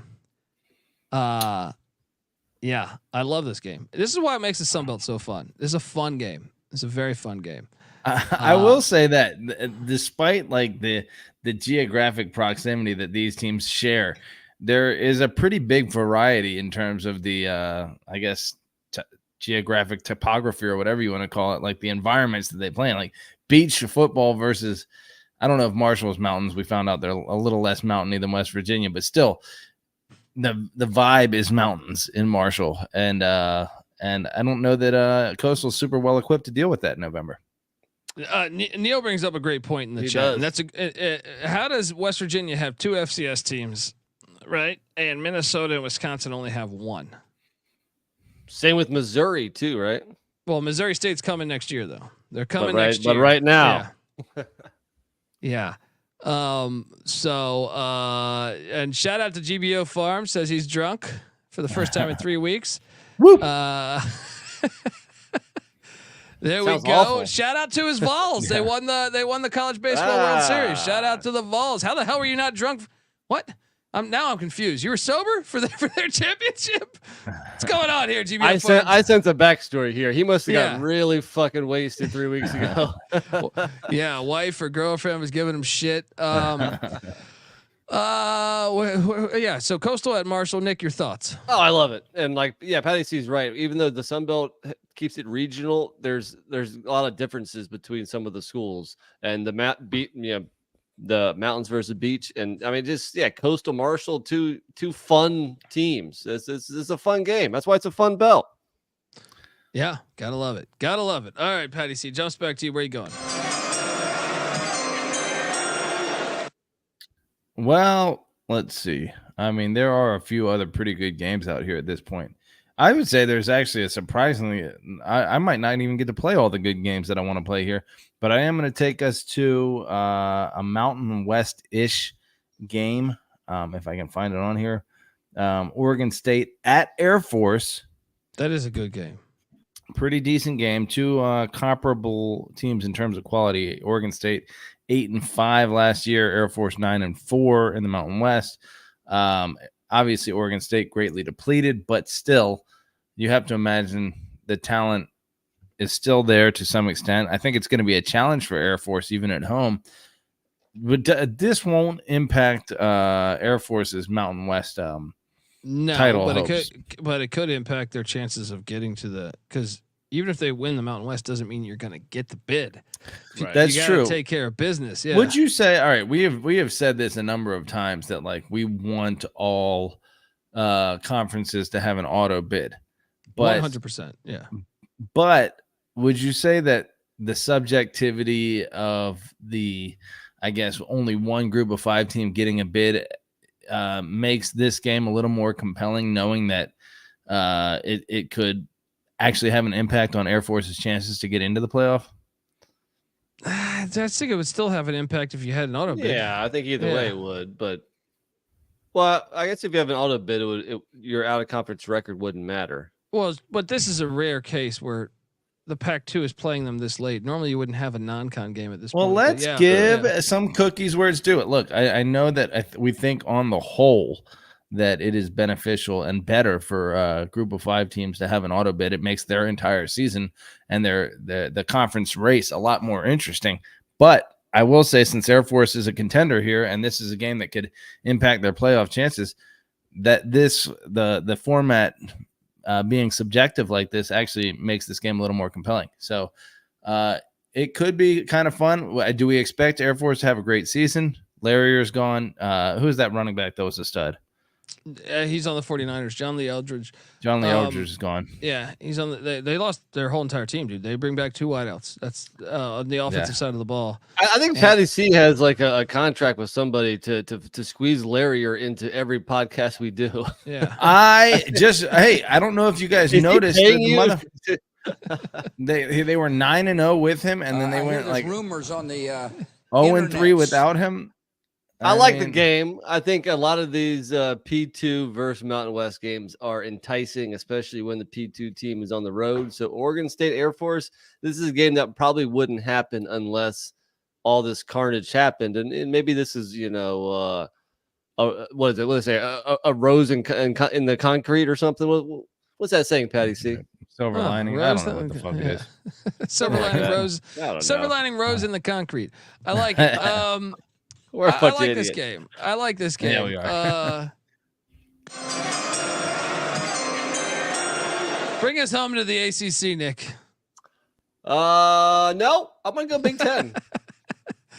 Really? What the fuck game are you gonna play? I'm intrigued by Michigan State, and not just because my wife tells me to say that, because she's a Michigan State grad. But I want to see what Jonathan Smith can do year one. I think even though the schedule is tough, I think they're kind of flying under the radar, and I think they can have a sneaky good season. When I say sneaky good, I'm talking 7-5, 8-4, something like that. So nothing too crazy here. But and look, the Illini, they're in the same boat. These are 2 teams in that middle of the pack in the Big Ten that are kind of forgotten about, especially with realignment. So I kind of like this battle. It's an old school Big Ten, East versus West game. Could be Michigan State at Illinois. Yeah, I think Illinois is a bold team. Yeah. I think they're a bold team. Michigan State. I think both are bold teams.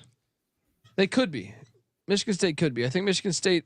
You got to sell me a little bit more on Michigan State. I mean, I believe in Jonathan Smith. I believe in Aiden Childs. I just think that schedule's harder than the Illini. I feel like definitely going to be a bold team this year. Michigan State, I think, is on the fence.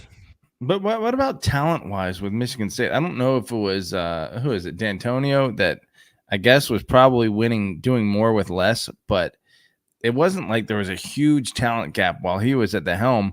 I mean, they've had a couple coaches since then. Who is the guy that got the sex? Mel Tucker. Mel Tucker. And wait, was he? And then they just had an interim. Yeah. Yeah. I don't think talent was an issue. I think coaching was an issue with Tucker.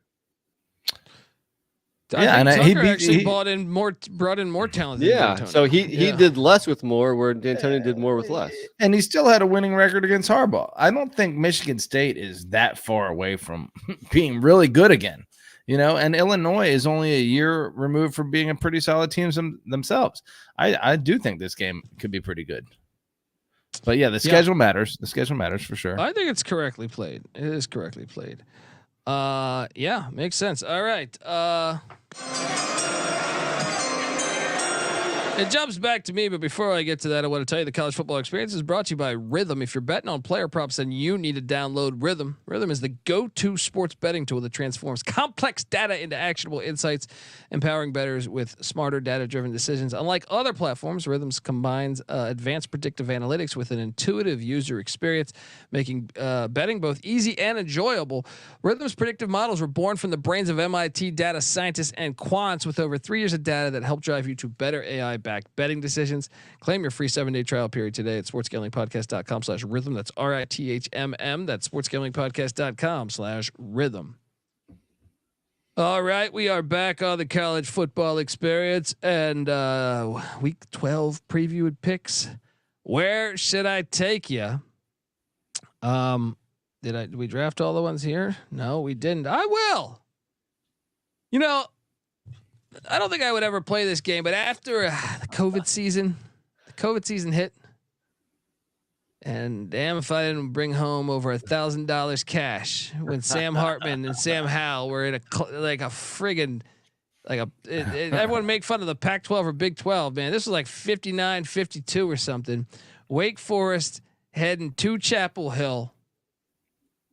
Dave Clawson against Mac Brown.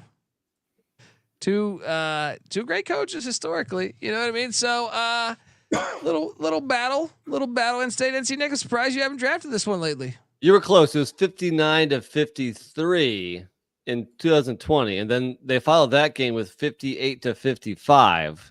Good Jeez. God. So maybe I shouldn't have played this one. They didn't play last year, but when they played in 2022, it was 36-34. That was very low scoring compared to the previous years. Yeah. So the crazy thing is that this has been a one-score game each of the last 4 years. So on the surface, it doesn't sound like that interesting of a game, and I don't really necessarily root for either team, but they've played some bangers lately, so why not? And I was gonna say, I forget what game we said was the oldest game it goes back to. Was that what game did we play that? Was that Texas Arkansas? Because this goes back to 1888. This series, Wake Forest and North Carolina. Oh, I don't know if I didn't get that low on the list, so I could be mistaken. I said Colorado State, Wyoming. Okay. So I don't know when the first date for that, but 115 matchups that one. But 1888. Especially if they've 1888. Let's go to Weehawks' point. A lot of these games in the 50s sounds like it's UVA basketball. Yeah, exactly. Yeah, I like it. Patty C, does this make you sleep or what?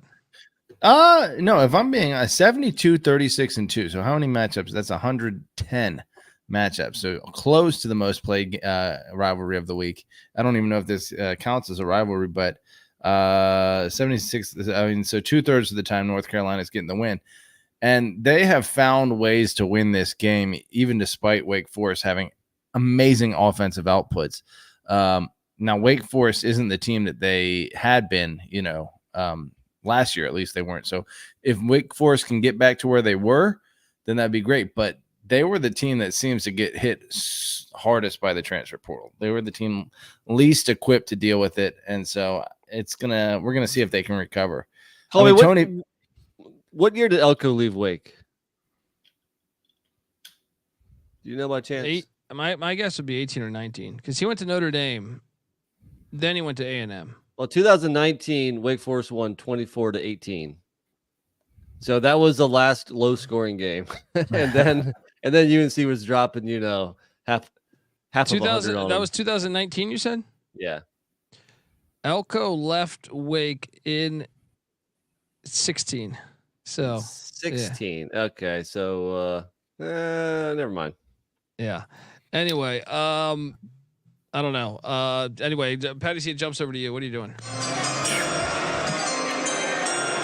Let's see. We had Wake Duke. I am going to play. I'm tempted to put a little personal flavor in here, although I feel like I could save that for a little later.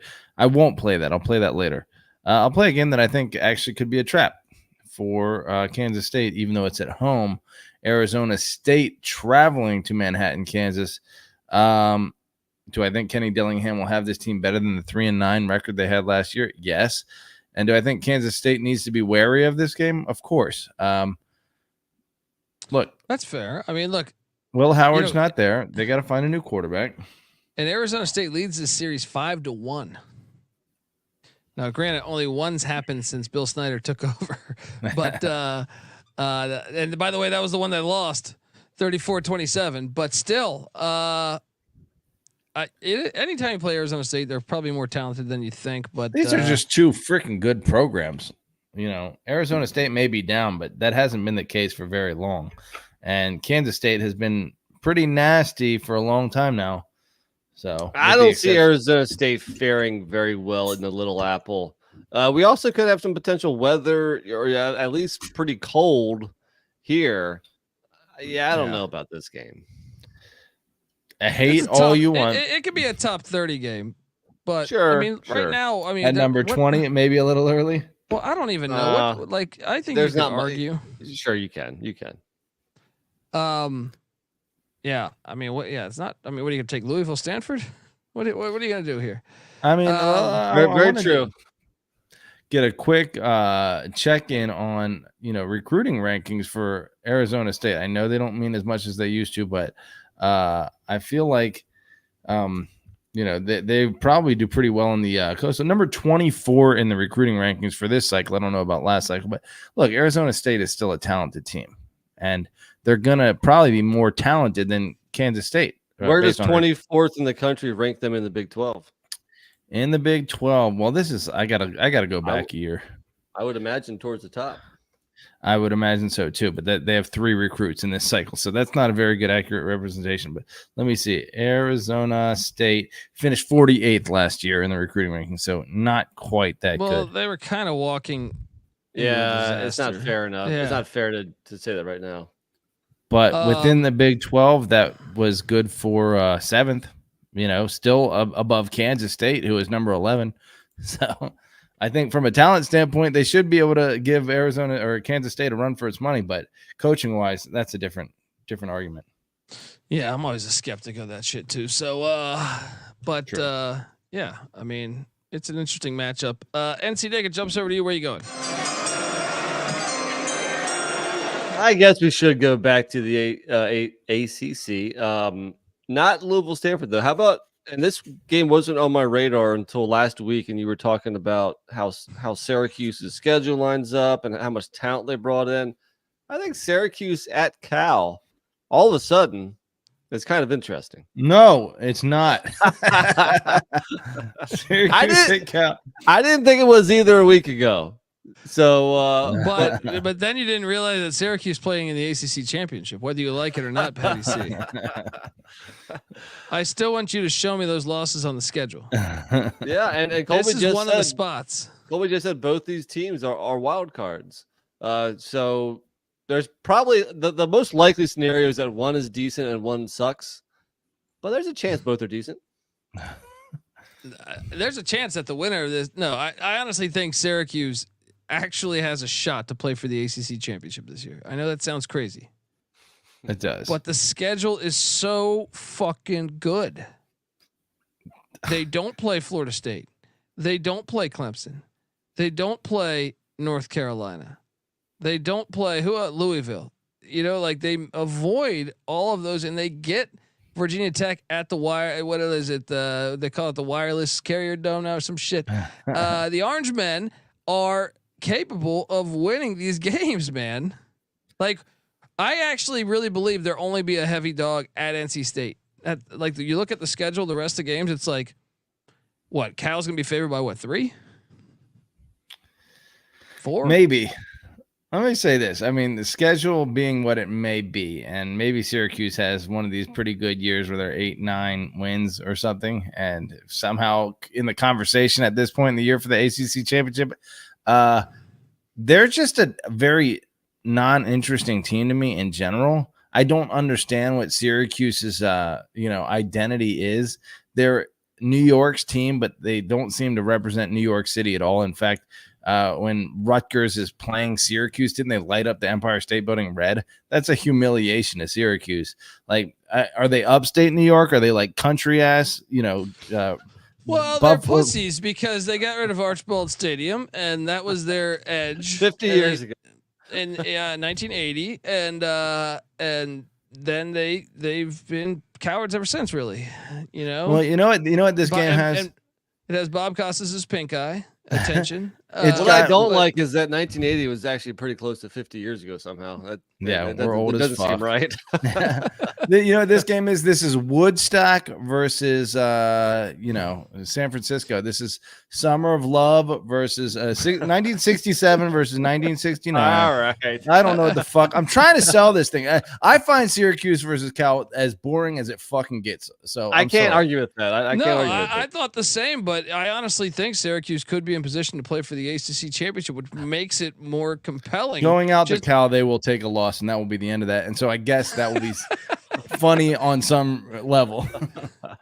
All right, who's next? Yeah. I'm That's next, you. I think, after that. AC Nick showing up. It's not too late for him to watch a game of Berkeley, though, that bastard.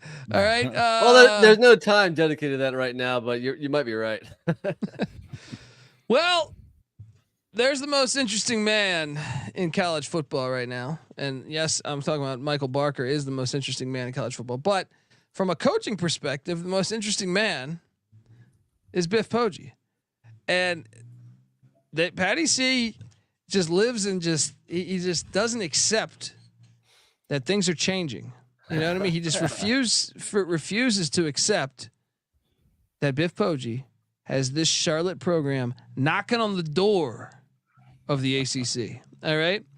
And let me tell you something. When South Florida, when your boy, Alex Galesh, who now all of a sudden you want to get divorced from, right, comes into the clit, he ain't coming out of there with a dub. South Florida at the clit, take it on Biff Poggi, the greatest American coaching football right now. I won't argue with that. Yeah, I mean he's right there. He's right there. But I will argue that for all that you're putting us through with Charlotte, how great they're going to be. Believe me, I'm going to put you through it when they're not that great. I'm going to rib you every week when these are horrible losses. How about this? When JMU loses week 1 to Charlotte, I'm going to buy you a Charlotte flag. Okay. You're gonna have the clit on the wall. All right. I've had worse. It'll be the only clit in your entire apartment. That's true. Gotta get more clit in here. How about this? If once Biff Poggi wins, you have to dress like Biff Poggi for a week. That kind of already happens. But you got a cigar. You got to have a cigar in your mouth. And NC Nick, your thoughts? NC Nick hates the AAC, but I'm telling you, this is a fun one. Tampa against Charlotte. Let's go. Colby has me hating half the damn country. This game's decent because I'm kind of high on South Florida, so I think it's solid here. Was it on my radar? Not necessarily, but now that you mention it, I mean, this has to be a weekday game. Come on. Yeah, it should be a weekday game. But Poggi can do Saturdays. What's that? What's up, Petty C? Let me ask you this. Atlanta and New Orleans are kind of grandfathered in as the rivals of the NFC South. The leftover teams there are Charlotte and Tampa. And even though Charlotte and Atlanta are closer to each other than Charlotte and Tampa, or Atlanta and Tampa are closer than each other, I think maybe these teams might hate each other a little bit. These cities. Is there something there to make this Charlotte and I don't know. Well, look, Biff Poggi is going to become very hateable because he's going to dominate college football. I sure hope so. He's only going to become hateable because Colby. Yeah, look, NC Nick, you're sitting over there with Coach K, Roy Williams' legacy. They're not going to be able to hold a can. When the time Poggi's done, he's going to be respected in the same regard. All right, Poggi kind of brings it on himself a little bit. Remember last time at Media Day, you guys one fucking question. That's all you're asking my team. Hey, he's awesome. Yeah. I like it. Where are you going, Patty C? Ooh, okay. there are a few games still here that I want to play, and I am going to play one that you guys will give me a hard time about, but I'm going to play it. It is Big Ten country. It is realignment football. We're talking Rutgers at Maryland. What? We've talked. They've been playing for the last 2 years. Yeah, and I think both these teams are actually pretty good at this point. Look, it's the same as Syracuse, Cal, because I guess you could build the case for sure on Rutgers playing for the Big Ten championship. Yeah, you've gone hard about that. I mean, in Patty's defense, there's not a whole lot of meat left on this bone here, but this game doesn't do much for me. Well, consider this: that both of these teams have been trapped under Michigan State, Penn State, Ohio State for years. Well, Rutgers has also been trapped under South Florida and Cincinnati and Temple. Look, and, it's only a matter of time. You see them with like 2 top 6 basketball recruits in the nation. New Jersey top 10 right now in football recruiting too. Yeah, buddy, and whether you want to admit it or not, Mike. I got that Danny DeVito Jersey Mike's money. He's doing somersaults, paying all these players. All right, and Maryland's got 2 8-win seasons in a row, and it's as close to a border battle without. I mean, do Maryland and Jersey share a small border, or is Delaware just no? No, but they might as well be. Delaware is like 10 feet wide, so I don't know. I'm a little intrigued by it, but not that much. Yeah, I mean.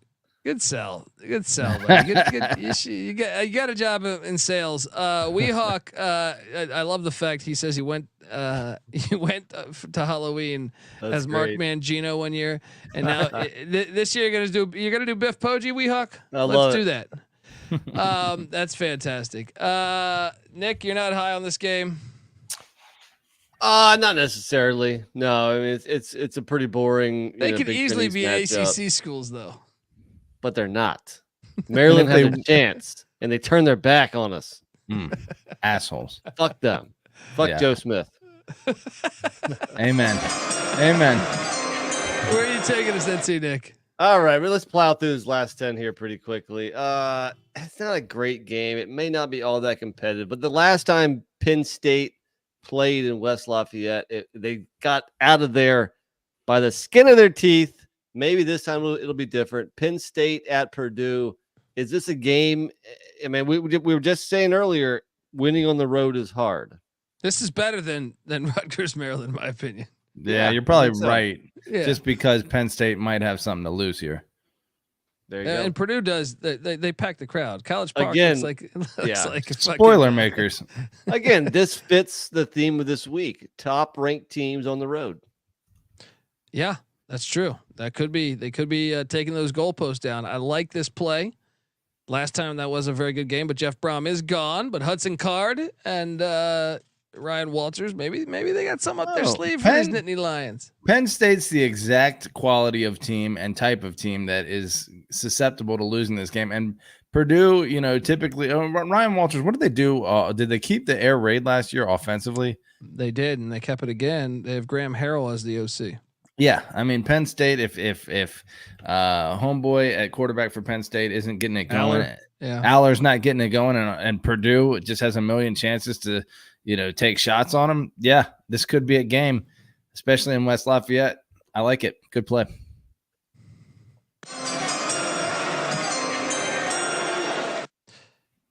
Next up is Dundee, and look, I got a few tricks up my sleeve here. Why do I find this interesting?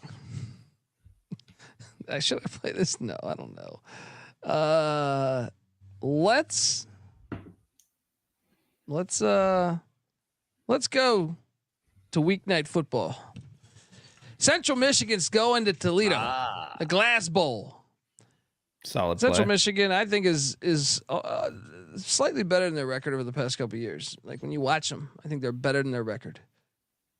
I think this if Toledo wants to win the MAC and somehow be in contention for the 12-team invitational, they got to make sure they take care of business. They could be I don't know, they could be undefeated because they play Mississippi State in the non-con, and that's winnable. But Central Michigan could pull spoiler here. Maction, I love Maction. Don't you ever say something bad about Mac. I know Patty C likes to, he really. Nick hates the Big 12. Patty C hates the MAC. All right. Central Michigan at Toledo. Nick, your thoughts? I like it. This is also my favorite of the 6 Maction games. 3 Tuesday, 3 Wednesday. How beautiful is that? Long live Maction, and this is my favorite one. So I'm right there with you. Get this game in the elements too. Come on, get some sleet, some snow. Yeah, let's go. I mean, these two, would you say they have been, I guess Northern Illinois, you have to throw in, I mean, Northern Illinois actually dominated the Western Division there for a long time, but Central Michigan and Toledo are kind of the other 2 teams in that mix. So could Central Michigan reemerge as a contender? Was it 4 years ago when they were in the MAC championship? Yeah. I feel like they are always in striking distance of a championship. Yeah. Fire up chips. Let's go. All right, Patty C, it jumps back to you. Ooh, look, you're not gonna like it, but I'm gonna play it. So deal with it. Virginia goes to Notre Dame, right? And Notre Dame is a presumed playoff contender based on that easy schedule and the quality of team that they are. But when you have a guy with the mojo levels of Anthony Calandria, you have the potential to pull an upset at any time. And look, credit to fucking who's the coach over Virginia? I don't even know. Tony Elliott. Tony Elliott. Jesus, my favorite team. Is that forgettable? Tony Elliott. That sums up Virginia football since George Welsh left. Pretty much. It's been a assembly line of mediocre coaches, but yeah, Tony Elliott, I'll give him credit. He might not be able to recruit in state amazingly, but he is getting some talented guys through the portal, some from the South. So I think that they have a puncher's chance here because they are able to get some speed on the edges, and a quarterback like Calandria can get on the ball. If Notre Dame's asleep at the wheel, they're gonna get their ass kicked. If this was in Charlottesville, maybe you could sell me. No, but wasn't Notre Dame like a 10-win team that one year that they had to get the last second touchdown to beat UVA? Granted, that was in Charlottesville. In Charlottesville, though. It was, but Nick, your thoughts on Virginia Notre Dame? While I do think it has blow up potential, UVA played some pretty good teams very tight last year, like only Louisville. a 7-point loss at Louisville, an overtime loss at Miami. They beat UNC, who was ranked number 10 at the time on the road. NC State, they only lost by 3. They kept it close against Maryland for 2.5 quarters and then shat the bed. Yeah. I think they have all the potential in the world to put a scare in Notre Dame. Well, I don't get it'll be good for 2.5 quarters. I'll say that much. All right. Virginia football. You can't win. NC Nick, you're on the clock. Where are you going? I guess I'm going to go one more ACC game. It's a new one. Louisville at Stanford. I think Stanford could be better than people think this year. I think their over-under is 3.5. I think they could push 5 or 6 wins here, and it wouldn't surprise me if they steal a couple of these home games against teams traveling cross-country like Louisville. Louisville probably takes a little bit of a step back from last year just because they don't have the same schedule as they did, but still, they're still one of the, 4 or 5 favorites in the ACC. So, again, we have a higher ranked team on the road traveling all the way across country. Watch out for the live dog. And it has the Temple effect. It's gonna be like 6 people will be at this game, right? So I'm with you. I think me and Patty C were looking at Louisville's schedule one time in the office here over a couple weeks back, and I was like, watch, they're gonna be in position to play for the ACC championship, and they're gonna lose on the farm. Because they're like Louisville. They have Troy Taylor does this high-powered offense shit. I feel like Louisville's going to be asleep, and this could get it. Stanford almost got Washington last year. They really did. If Washington had to convert a 4th down to win that game, essentially, Weehawk is saying this is not an ACC game. He's in denial, but no. I think Louisville's going to have their hands full. Patty C, Louisville at Stanford, your thoughts? Look, I mean, the road trip presents difficulties for for Louisville rather. Do I anticipate Louisville being a little worse than they were last year? Yes. Do I anticipate Stanford being a little better than they were last year? Yes. So overall, I think this is a very competitive game. I mean, from a competitive standpoint, I think this probably should have been played higher. But again, I think these are both probably a little bit mediocre teams this year. So not much to get excited about, but it should be a good game by the end of by the fourth quarter. Yeah. Folks, what's up? I see 291 people watching this. Please hit that like and subscribe button. We are the College Football Experience. YouTube.com/the College Experience. Look, what pick are we on right now, Patty C? 28. Each of our last picks right now. Well, look, as much as I want to play Ohio State Northwestern, I can't because I love the fact it's at Wrigley, but I also hate the fact it's at Wrigley.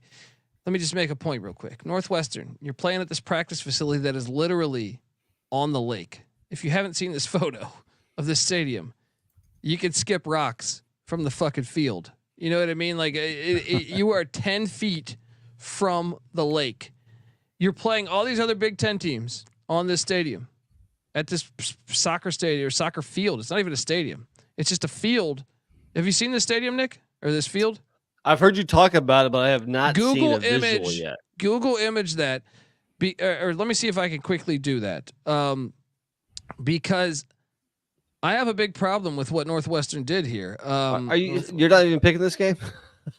No, I'm not. But I just wanted to talk about that. Well, the reason why I'm not picking it is because it's right. Ohio they should State's have it there. Yeah, they're a finesse team. This is their chance to get them. I don't think they might not be a finesse team this year. Well, they have been, and until I see, I think Knowles is turning around that defense, and then Chip Kelly with that offensive line and those running backs. I don't think they're going to be a finesse team anymore. Okay, but they've been a finesse team, right? They've been a finesse team over the past few years. There's no denying that. Okay, you see that right there? You see that right there? Where I'm seeing it being played at Lanny and Sharon Martin Stadium. No, it's at Wrigley. They just announced it. Okay, right? They just announced it, but the one you're talking about, Patty C, is that one that I have enlarged right there on the screen, youtube.com/the College Experience. Do you know how hard it would be to throw in November right there? They're so stupid. Northwestern's taking away their chance to beat a top 10 team. Idiots. Anyway. They're probably paying the entire year's bills by taking that loss in Wrigley. Bills, they're rich as fuck. They're paying $800 million for a new stadium. I never really liked paying bills, Patty C. Yeah. I'm going to take you to one that office space. Is that what that's from? I'm going to take you one that you guys let me down. You guys didn't draft this one, and you guys let me down because last season we saw UMass at Texas A&M, or 2 years ago. That was the JFK Bowl. Well, now we have a JFK Bowl every year, hopefully, because Boston College is going to Dallas. This is the real JFK Bowl, all right, to take on SMU. And you know damn well, in the history of SMU, you can connect some rich booster to being one of the guys that put a bullet in Kennedy's brain. All right, so this game has stakes. It's got stakes like you don't even know. Boston College heading into Dallas, Gerald Ford Stadium, whatever the fuck. It's got to be fun. Nick, your thoughts? You can also connect the two teams to the 2023 Wasabi Fenway Bowl, where Boston College beat SMU 23-14. And that was they said the motivation behind that was John F. Kennedy. They said pre-game they played one of his 45-minute speeches. All right. So ask yourself, what can you do for your country? Right. All right. Ask yourself, what can you do for Boston College? This game is great. All right, give me this JFK Bowl. This is the real JFK Bowl. We dressed up the UMass A&M game. This is the real, and I want this every year. Patty, I wonder if Oswald's gotten at kids, maybe grandkids that are SMU alum, or Oswald. Lee Harvey Oswald. He's still buying the narrative, Nick. He's still buying that there was a lone shooter. Right? It was a magic bullet. I don't know. Whoever was on the grassy knoll, maybe they got kids in this game. What the fuck? I guarantee you. Yeah, I guarantee you that there's SMU's behind this somehow. I guarantee you there's someone there's someone affiliated behind There, that. I mean, there is just something crazy about this program that they are able to just snap their fingers and raise $160 million. Who do you think's the better team right now? I mean, SMU 11-2. Well, according to the Wasabi Bowl, Boston College. When they played December. What was the final on that? That was off my radar. What did I say? 23-14, I think. I'm already 23-14. Yeah, in one ear out the other when it comes to this game. You don't just walk into Fenway Park. Look, I think this actually will be a good game, and I'll be entertained by it. So I think all SMU games are kind of interesting this year. So I like it. Yeah. All right. It jumps back to you, Patty C. Final pick. Where you going? There was a game I saw that I liked. I am not going to play San Diego State at UNLV. I am going to play another Mountain West game, one that should have been the Mountain West Championship last year had San Jose State not been gypped by UNLV. We're going with Boise State at San Diego State. You mean San Jose State? Or San Jose State, rather. Ken Niumatalolo's got a chance to potentially knock off the top, playoff team in Boise State by that point in November. This is why I do find these first-year coaches really interesting when they get to November. You know what I mean? Like, I think I actually think that's a really sneaky good hire. I think San Jose State's going to be in good hands moving forward. Yeah. The question is how fast can he get it going? And I also believe culturally there might be a little bit of a difference. He seems I'll to be tell you what. Yeah. Ken Niumatalolo is a Mormon, and those folks in Idaho are big time Mormons. So you want to rip their heart out. That's a great way to do it. Let's go. The Mormon Bowl that no one knows about. Nick, your thoughts on Boise, San Jose? I think the game would be better if it was Boise, San Diego State, like Patty C originally said. But it's a solid game. I think San Jose State was like second to last in returning production in the entire country. So it might take Ken Neapolitan. It may take Ken Neapolitan. Not gonna work here anymore. It may take him a couple of years. Shout out to Neo in the chat. He goes, wait, what about Sam Houston State and Kennesaw State, the battle of the new FBS teams? Oh, he stole it from me. That's my last pick. Play it. Oh, okay, there we go. NC Nick taking Sam Houston State at Kennesaw State. The future is now. All right. Who do you like in that game? I like Sam Houston, but I actually kind of like both programs. And then, Sam Houston last year was their first year in the FBS. Kennesaw, this is their first year in the FBS, and that's why it's an intriguing game. It should be a weekday, but let's go out with some CUSA love. This is where I bring up Patty C's point of triple option football against Texas. Oh, right. That's right. Ever since Leach is there and everyone does air raid and all this other crazy shit, we're gonna get to see what it's like. Wasn't it Navy scored like 80 points on SMU? Army, I think. Ken Nia not gonna work here anymore. Drops like 76 points on SMU. It might have been Army. I don't remember. But Patty, see your thoughts on Sam Houston, Kennesaw. Yeah, fun game. I'm curious to see how the new Owls of the FBS, do in year one. Sam Houston was better than. They're kind of similar programs. They were better in their record last year. Sam Houston was. Sam Houston, 3-9. They couldn't score for shit for the first half of the season. They had that Liberty game won and they fumbled it. They had a very good defense, but it was like every game was like 14-3. But Kennesaw was only 3-6 in the. Why did they only play 9 games? I think they redshirted a bunch of players. They weren't allowed to the. They were like independent last year, so. Okay. Yeah. Gotcha. Well, they've been a pretty good program at the FCS level, I think, right? Or have they? Or have they just? They've had some good years, some bad years. They're kind of new to the FCS. That's what I'm saying. They're kind of intriguing. It's almost like Old Dominion or Charlotte. They are. Or I guess they're kind of one of these programs that just like says, "Fuck it, we're going all the way to the top right away," right? I love it. Hey, Vermont, why don't you do that? You fucking sissy. Hey, George, you fucking sissy Mason, losers. Vermont doesn't even have a college football team. Fucking losers. All right. I can't talk to this son of a bitch. Anyway, all right. Now let's get to the important stuff here. The Lou Holtz what the fuck game of the week, because the past couple weeks maybe the Lou Holtz game didn't pack as much punch. Well, thank God the SEC serving us some Lou Holtz games. 7-6-5.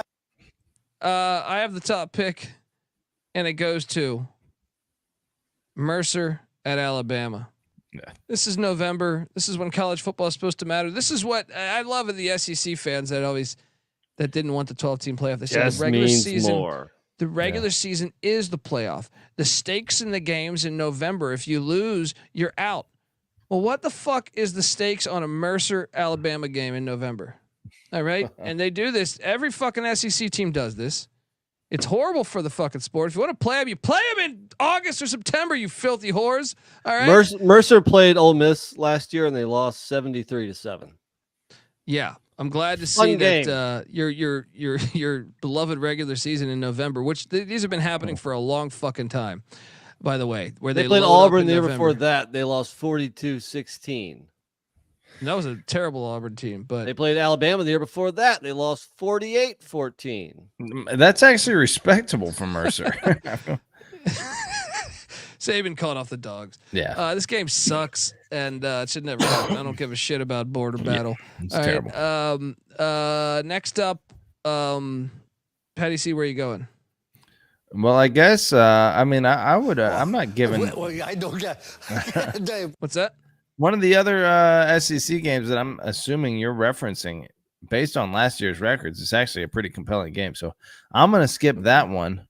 Based on last year's records, that will never happen again. It probably won't happen again, but New Mexico State did beat Auburn last year. So, but no one's there anymore. It's true. There's also Murray State, Kentucky. There's also ULM, Auburn. Yeah. Let me go ULM. Pretty easy Auburn. this week. Yeah. We're going ULM Auburn. I mean, I guess they're relatively close in proximity, but it is a complete layup, and this game should not be played past the month of September. I did a deep dive on this. Remember when I think I told you UMass has played 14 SEC opponents in the last 10 years or something like that, right? Something like that. The second team was in their non-con was ULM. ULM's played something like 11 or 12 times. They don't, and it's never Louisiana, the Raging Cajuns, right? Yeah. It's never the Raging Cajuns. It's always ULM. Yeah, ULM is very annoying. Probably the entire town afloat of Monroe by playing all these SEC games. Please win this game, ULM. If they kept Terry Bowden, maybe, I don't know. But NC Nick, where's your Lou Holtz what the fuck game of the week? Oh, it is definitely the Murray State, Kentucky. Murray State won 2 games last year. They lost 56-0 to Louisville. Year before that, they lost 63-10 to Texas Tech. I mean, need we go on? The year before that, 42-7 against Cincinnati. But at least those were the first. Those are like week 1 games. I think it's I think it's obnoxious to fucking play this shit in November. They're bad FCS. Yeah. Come on. Yeah, for as many good SEC games as there are this week, there are several just awful ones. 4 or 5 awful games in the SEC. All right, now our FCS play. We do have 2 weekday games. Curious, NC Nick. No, we'll see. Maybe on Friday night he will go to that Central game, but I will. You know what? Fuck it, I'm gonna play it. I think Friday. They should put this on Thursday because we need more heat on Thursday. There's only 2 Thursday games, but Howard is at North Carolina Central. I think this has decided who goes to the Celebration Bowl the past 2 years. So I think it's a fire Friday night game there in Durham, North Carolina. So Howard at NC Central, your thoughts? I like it. Right up the road from me. NC Central is probably the closest university to my doorstep. So sign me up. I'll be watching. Kevin's making a good case for why we should have played Liberty and UMass. Wait, what?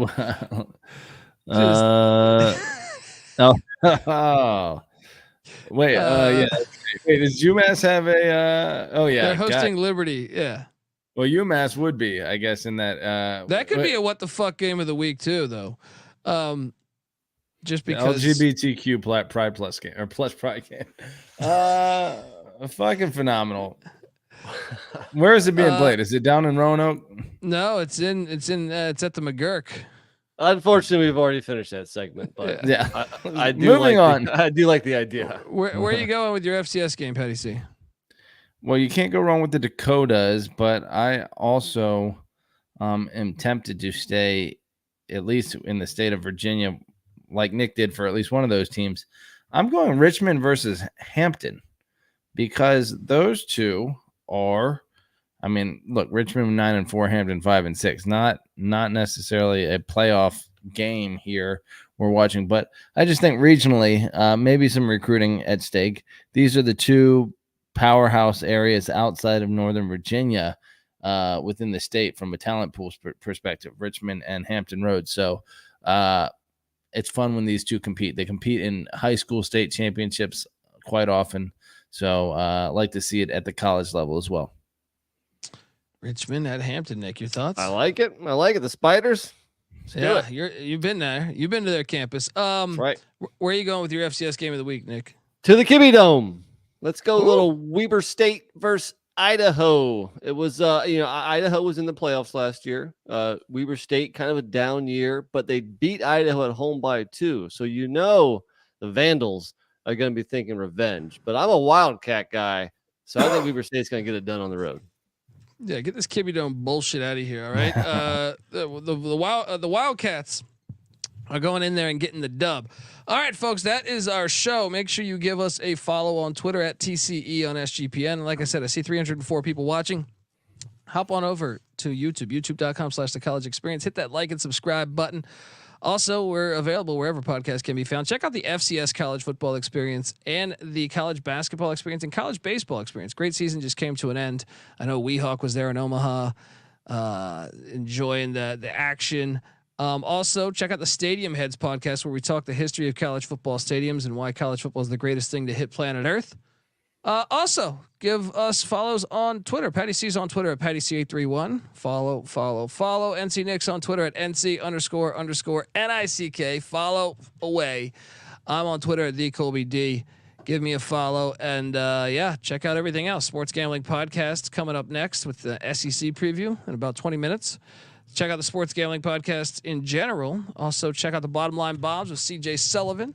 Check out the CFL Gambling Podcast. It's summer. And the MLB Gambling Podcast and all that good stuff. Check it all out. Get the SGPN app. You'll have access to all of it. Until next time, folks, this is the College Football Experience. You better start thinking about yours. And we out of here.